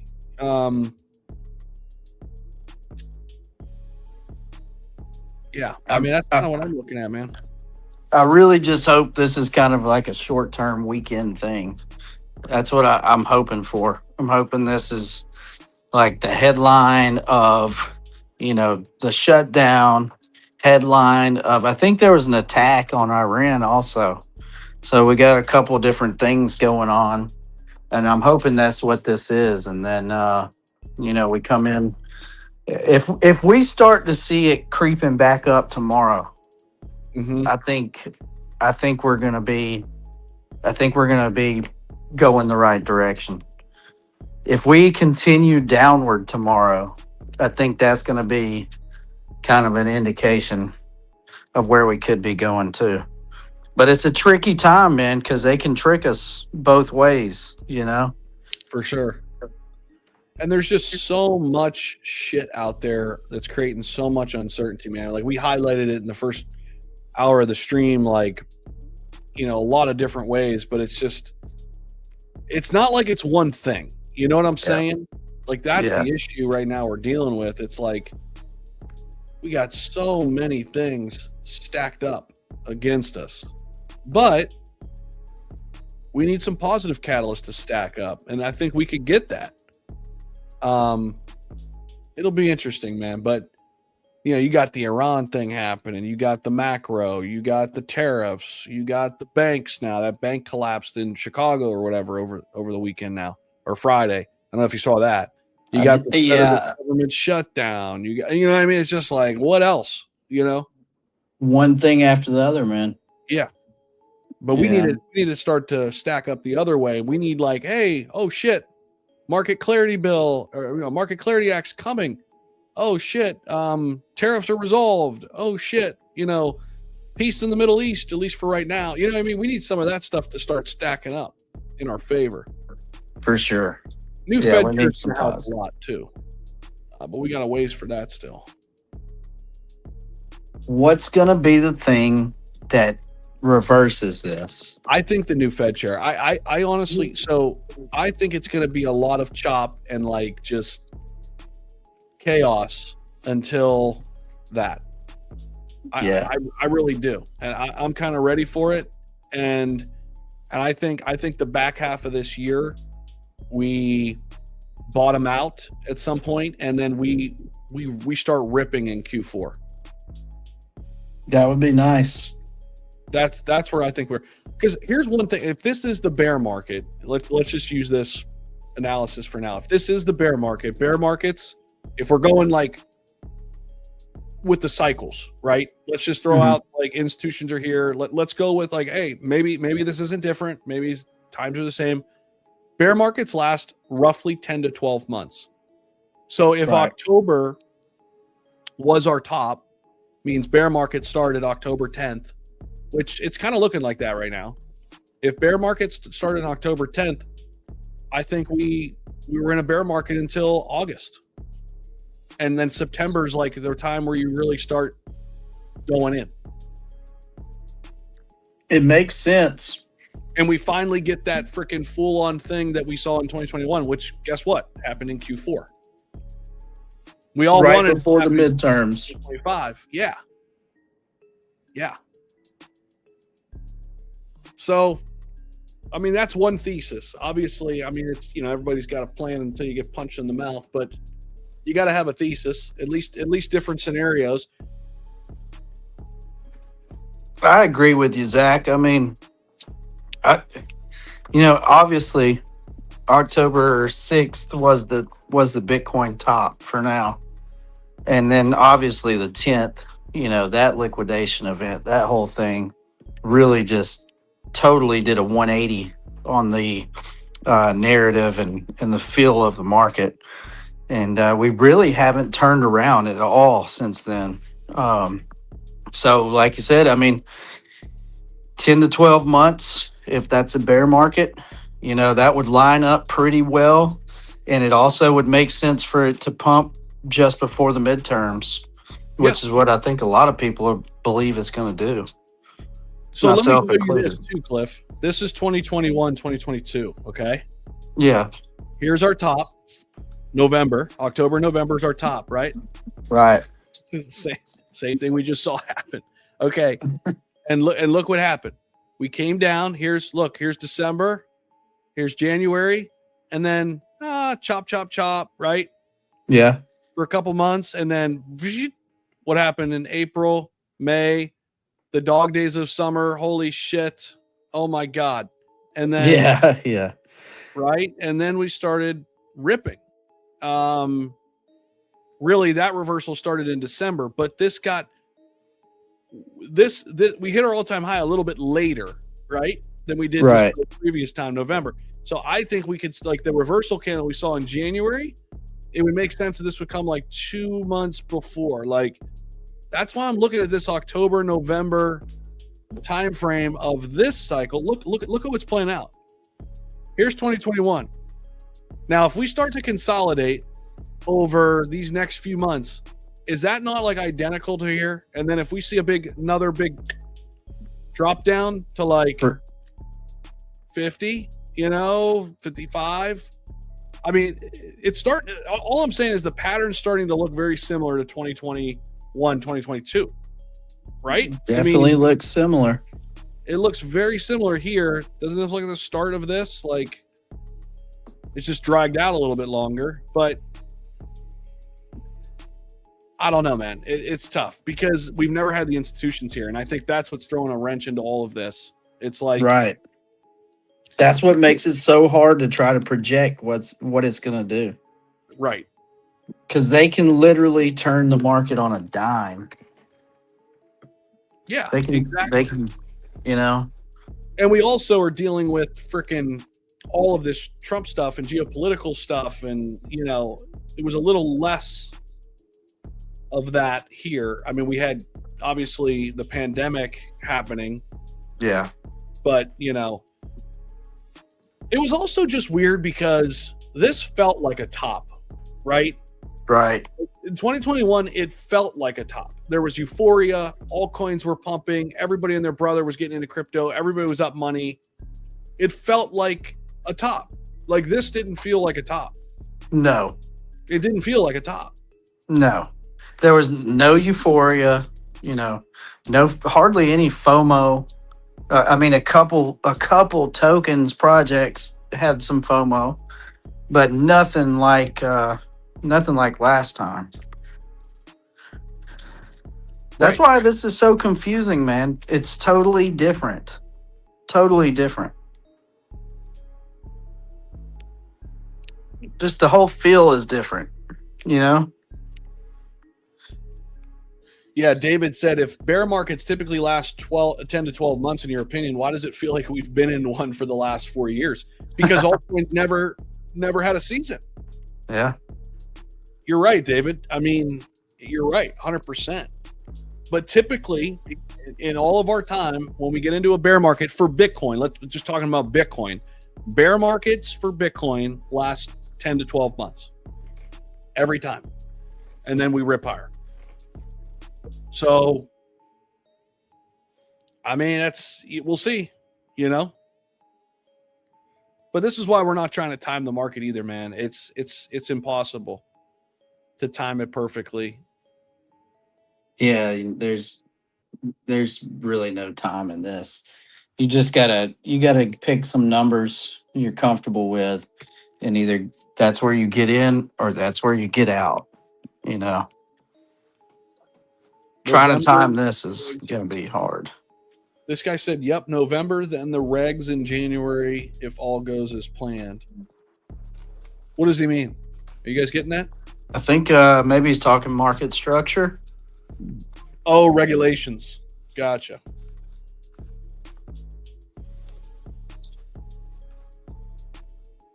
Well, that the market structure is not a certain thing yet. Also, there's that lost some bipartisan support, I believe. So there's still hurdles there. True. And Chris is talking about how the liquidity cycle is extended now. That's a good point too. Yeah. I said 5.4 a year. What did it say? It's a 5 year. Oh, I see what he's saying. Yeah. So normally last year, and that's kind of that's the funny part, Zach. Are they trying to fool us with the 4 year thing? You know, with the October, basically Q4 last year, that would be where the top was. But if the liquidity cycle is definitely different and the business cycle is different, and it adds another year to it, you know, I mean, that would mean this year we should see an actual parabolic pump. Right? And maybe it happens Q4 of this year and not Q4 of last year if the liquidity cycles are extended. Yeah. I mean, that does make sense. That's a thesis that makes sense to me. Yeah. And then that would also mean this dump is pretty much like a bear trap. Yes. Hey guys, I'm going to put Paid and Cliff's X's up in here if you guys want to follow them. They're both with me on stream. There's Paid's, and then this is Cliff if you guys want to follow these guys. Appreciate you, bro. Hell yeah. Thanks, brother. Wait, what's your at, Cliff? Why isn't it coming Clifford Raboshi. He's just making up names. There Yeah. I'll give you guys Cliff's here too, and you guys can follow them. They're both in the chat for you guys. So check those guys out. Guys, I've just been reposting memes. That's all I've been doing the last few weeks. There's probably a lot of memeable stuff right now. Oh, dude. Oh, man. Go look at my profile. That's all I'm doing is reposting. If you guys haven't followed Crypto Breakfast Club on X, make sure you guys do that too. I'm going to drop that in the chat. Both these guys are on there all the time with us every day, Monday through Friday, 9:30 a.m. Eastern. Got a lot of new folks joining us on YouTube, so just want to let you guys know this is where you can find us, our daily show on X. Yeah, got a lot of great people coming in here every day, so check us out over there. Gwei is coming down. And one last plug, follow the stocks channel. I'm putting that in the chat. There we go. All right, I'm done. Yeah, Zach, you've been killing it over there too. Thanks, bro. We're going to get that channel monetized this year. Nice. And just be consistent, putting out some good stuff. We're getting some good love on some of our content. I'm trying right now to just kind of find out what the people like from me on the stock market side. We're getting some love on Iron. Okay. Iron stock is getting some love. You know, when you first start, it's just kind of a feeling out process. SpaceX IPO got a little bit of love. So yeah, that's going to be huge. Yeah, man, that's going to be crazy. Grab stock. People were interested in Grab. I'll have to make another video on Grab, another update. But yeah, we're firing out some videos over here on the stocks channel. We got a bunch of shorts as well. Some good stuff for you guys. I don't think stocks are done yet either. I think they still got a run left also. Yeah, I think certain sectors, man, too. Like, there's a lot of sectors that got left behind the last year or two that I think are going to be nice catch-up plays. Like a lot of the consumer stocks that people forget about, just like the oldies but goodies have been down. I still like the whole AI energy plays. I mean, longer term there, like some of that stuff is a little overheated, but in terms of long-term growth opportunities, I think energy is going to be huge. AI, data centers, all that stuff. For sure. Still a lot of room left for growth there on those. And that goes back to the liquidity cycle, business cycle. Plus For QE. Zach, did you see how much market cap left gold and silver metals over the they got beat down, man. Yeah, I think there's like $6 or $7 trillion that left, and is just, I mean, where did the liquidity go? Where is all that money sitting right now? It's a great question. People were asking that in chat earlier. That's a great question. I don't know. I mean, I guess in cash. I mean, they're not going to crypto. They're not going to equities, really. Right. I mean, we'll see. Are they sitting idle until Monday and then it's all going to flood back into the markets? Oh, man. I mean, that could happen. It could. I mean, we'll see. I'm very curious to see. Next week's going to be crazy. Definitely going to be crazy. Very interesting to see what happens. Because you're right. I mean, where do you put that capital? I mean, sure, you could put some of it in the money market. It's kind of a hedge against inflation. Inflation has come down. I don't think our numbers in 2026 are going to be what we saw in 2025. Like, if you had a dollar sitting in the bank, you lost 11% of its value. I don't think it's going to be that bad in 2026. So I do think some people are sitting in cash, and we'll have to get the data for money markets. There'll be new data by the end of next week to see if a lot of that capital moved into money market. Yeah, sitting there, waiting to make a move. But it will be interesting, man. Next week is going to be very, very interesting. Yes, indeed. And big money like that does not like to sit idle for long. They're going to want to make a move on something. Yes. In terms of crypto, though, I mean, Cliff, and I think you agree. Right now with crypto, aside from all of the stuff that's happening outside of the market, right? Like the all the nonsense. It's always a liquidity issue, man. It's always a liquidity issue. And, now it's become a liquidity and a leverage issue. Yeah, that's right.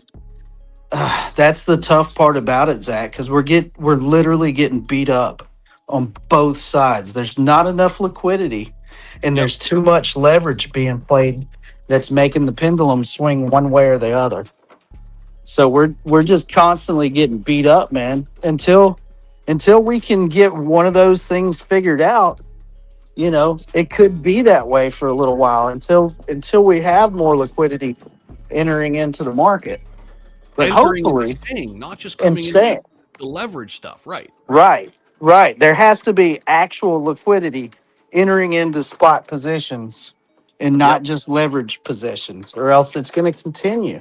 And outside of the leverage stuff, what we've seen now, here's the thing. I will say this, and guys, by the way, hit the like button, subscribe if you haven't already.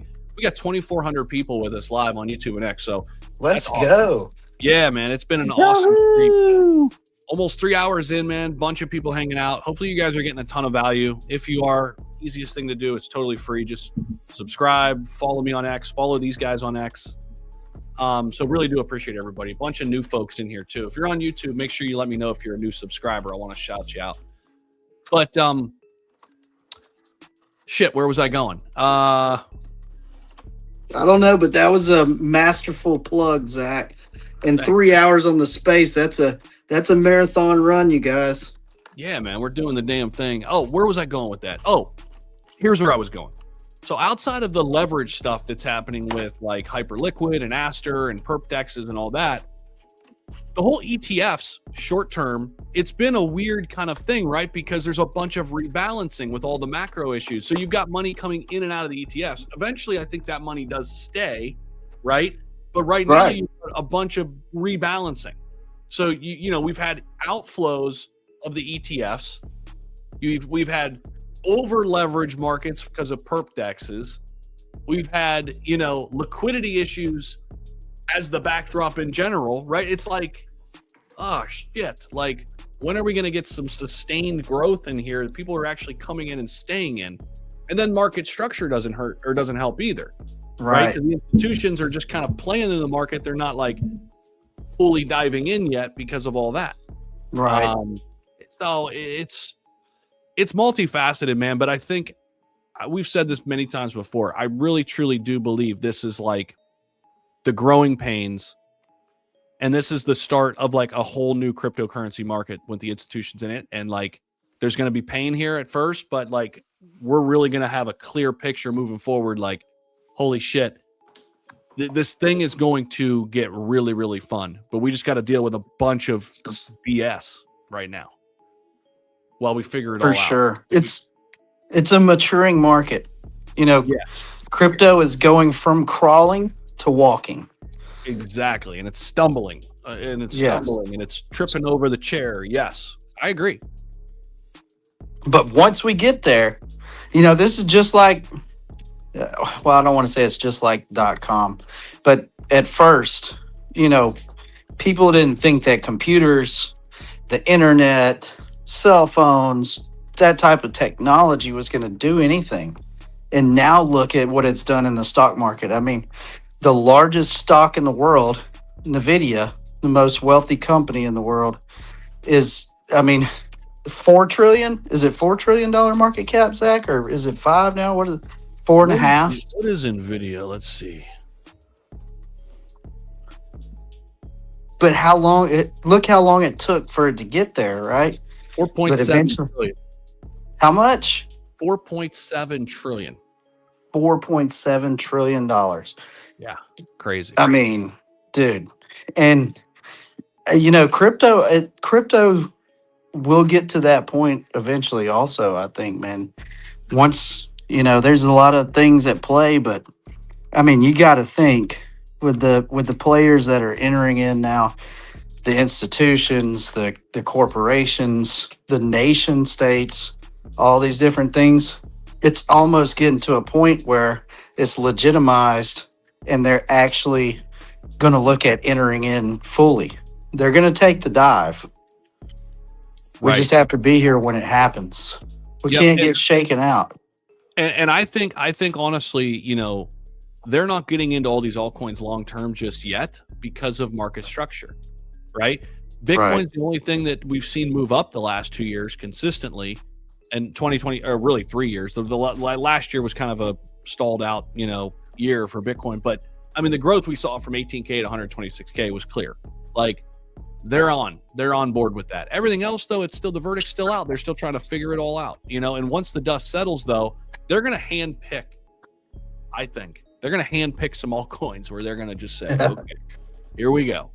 And you know, your best guesses right now, I think, are ETH, Solana, XRP.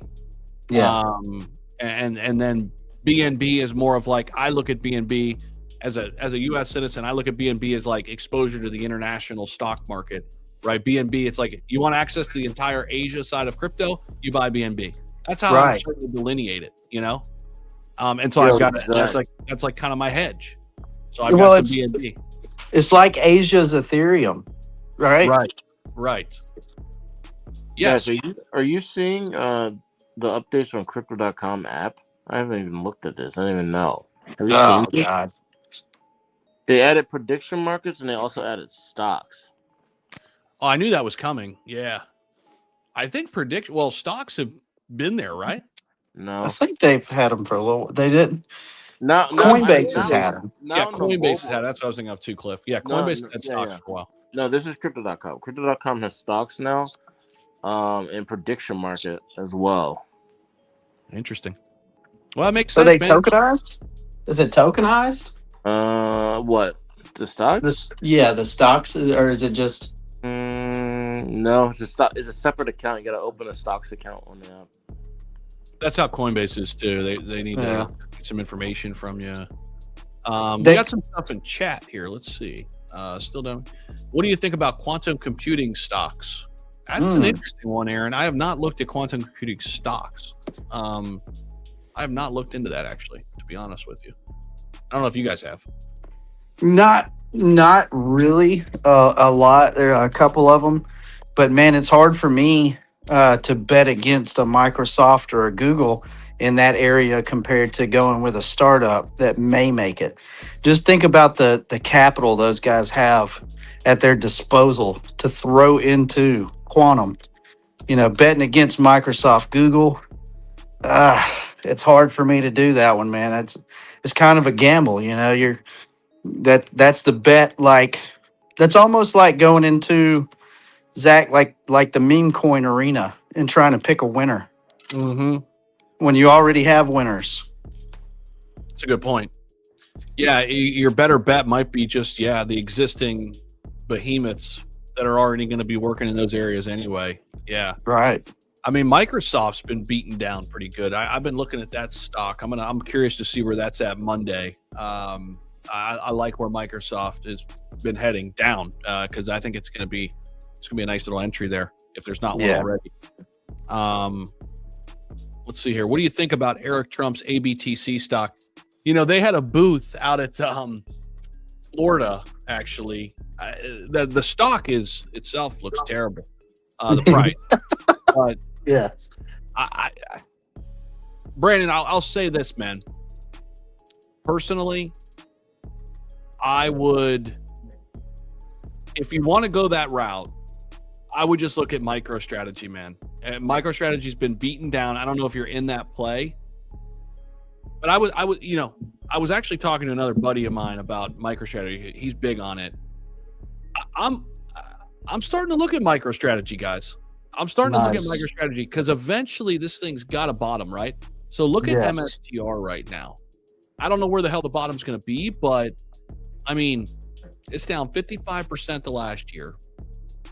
I mean, you can see it right above me. I mean, you know, we come down to like 114, you know, somewhere in this range, 117. We're getting down in there, bro. You know what I mean? Like, 149 right now. Like, I'm starting to look at MSTR as if I'm making that beta play on the Bitcoin digital asset treasury side. Personally, bro, I'd be looking at strategy because it's not a matter of if, it's just a matter of when. When Bitcoin rips, this thing is going to rip. For sure. It's, you know, can it survive until then? I mean, that's the question, right? Yeah. No doubt. So, ABTC stock, I mean, sure, you know, I haven't looked at it. Let me see. ABTC. Just watch the float with ABTC. Be careful of that float.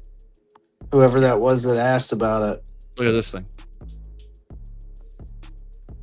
Yeah. God. I don't even know how I don't know. Yeah, they can forget what it was. I read something. They were looking to issue more stock on that one too. So yeah, just be careful with that float. Not saying that it's a bad choice, guys, but you know, obviously Trump is associated with it, but I have to agree with Zach's strategy. How do you bet against a guy that almost has 700,000 Bitcoin?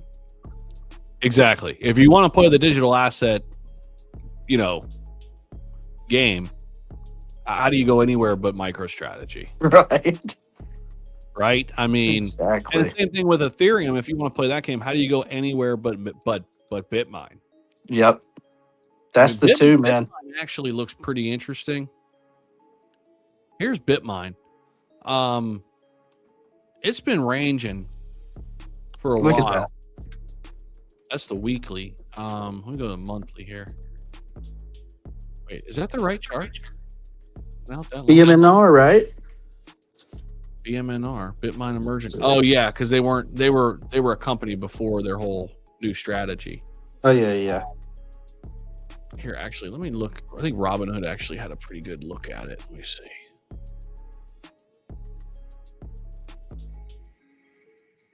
Looking at it on Arca.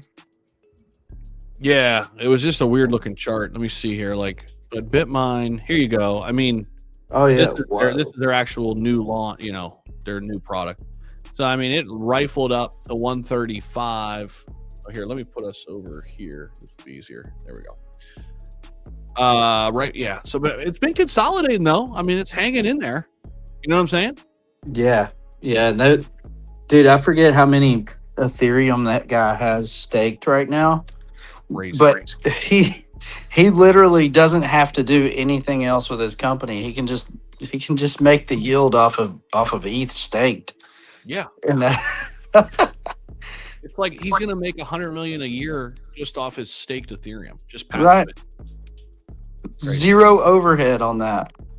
Crazy. Look at Mutasco getting some love. Yeah. On a Saturday afternoon. Mutasco is the man at Crypto Breakfast Club. Tune in, guys.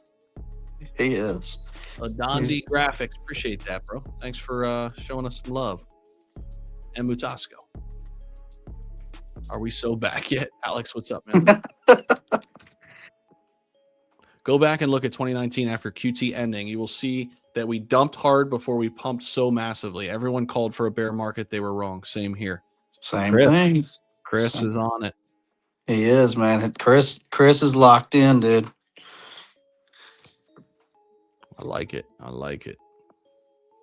It kind of feels like that too, doesn't it, Zach? Feels like they're artificially creating a bear market. Mm-hmm. All the positive stuff we have for crypto right now, and now is when they want to create the bear market. That's sus, man. That is sus. You know what's not sus is my free newsletter, guys. Free newsletter twice a week. Name and email is all we need. I'll drop it in the comments if you guys want to sign up for the free newsletter. We're sending alpha to you for free twice a week. So, get a nice little snapshot of what's going on in the market. I think we send it out every Tuesday and Thursday now. So totally free. Check it out. I'm getting it. There's some good info in there. Shout out, Zach. Appreciate that, bro. Yeah, so you guys, if you want to check it out, sign it up. And especially if you're somebody, busy, you just want to kind of know what's going on a weekly basis. We give you, 2 a week just to keep you up to speed on what's happening.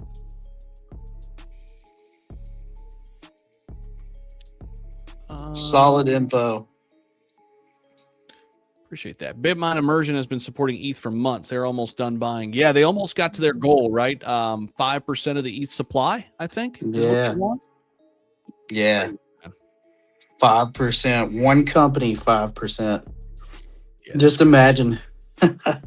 Zach, imagine if we have if we have 10 other companies that want to do the same thing. Yeah, man. Supply shock. They've been there forever. What do you think about betting sports on Coinbase? Well, you can do that anywhere you want. You don't have to do it on Coinbase, but I get why Coinbase is doing it. I get it. Prediction markets aren't going away. No doubt. That is here to stay. So, Chris, let me see. You want me to look at the Bitcoin chart for 2019? Let's go back and look at it. Actually, I'm curious. Let's see. I'm gonna look at it with you. Yeah, and if you want to share something on screen, you can. If you have something you want to share, let's see. Was he talking about that huge red candle back in September? Right here. Maybe. Yeah. That's 28. Oh, that's 2018. Okay. 18. Let's see. No, I see that one too. QT ending in 2019. September, I think. And how long it took after the dumpage. Yeah, it took all the way into 2020 until we saw the massive big run up. Yep. Like September. Yeah. It happened September, October 2020. Lines up perfectly with what you were talking about Yeah. a little bit earlier. Yeah, man. What if it's just that simple? It could be. It could be. I mean, really. We are experiencing normal volatility to a degree and retracing 2019 almost perfectly. Overlap in 2019 in today's charts. I like that, Chris. Appreciate that, man. Chris is locked in. They're lying to you, bear trap. When does Trump ever really lose? Tell me. True. Institutions are buying billions, so they need the best possible price, and the only way is to trick you and beat you in believing we are doomed. True. This is when the institutions buy. Jim said, yeah, True. we're on it, man. The chat is freaking locked in. They're on it. I have to agree, man. There's no reason. There's no reason for us to enter into a sustained bear market right now. Absolutely no reason. Stocks, equities, metals, crypto, any of it. Yeah. Yeah. Well, guys, I think I'm going to wrap it up. We've been going for over 3 hours. I got to go get something to eat. Amazing stream, Cliff. Thanks for joining us here, man, in the last hour. Enjoyed it. Thanks for having me, bro. Yeah, man. Paid. Thanks for popping on, man. Appreciate you. Enjoyed it. Of course. Everybody out there, thank you guys so much for hanging out with us for 3+ hours, or even if you just tuned in for a little bit. Yeah, if you haven't already, definitely subscribe to the channel. Follow me over on X. Follow these guys on X. Check out our Crypto Breakfast Club. We'll be back live Monday, 9:30 a.m. Eastern on the Crypto Breakfast Club, where we do X Spaces. And yeah, hope to see you guys here on our next stream. And we'll see you Monday morning, 9:30 a.m. Eastern. Can't wait for that one. There's going to be a lot going on, so you don't want to miss that. Until then, guys, take care. We'll have a bunch of videos out still today and tomorrow as well on the channel. And yeah, follow my stocks channel too. Got content coming out there as well. We'll see you guys. Have a good weekend, guys. See ya, nerds.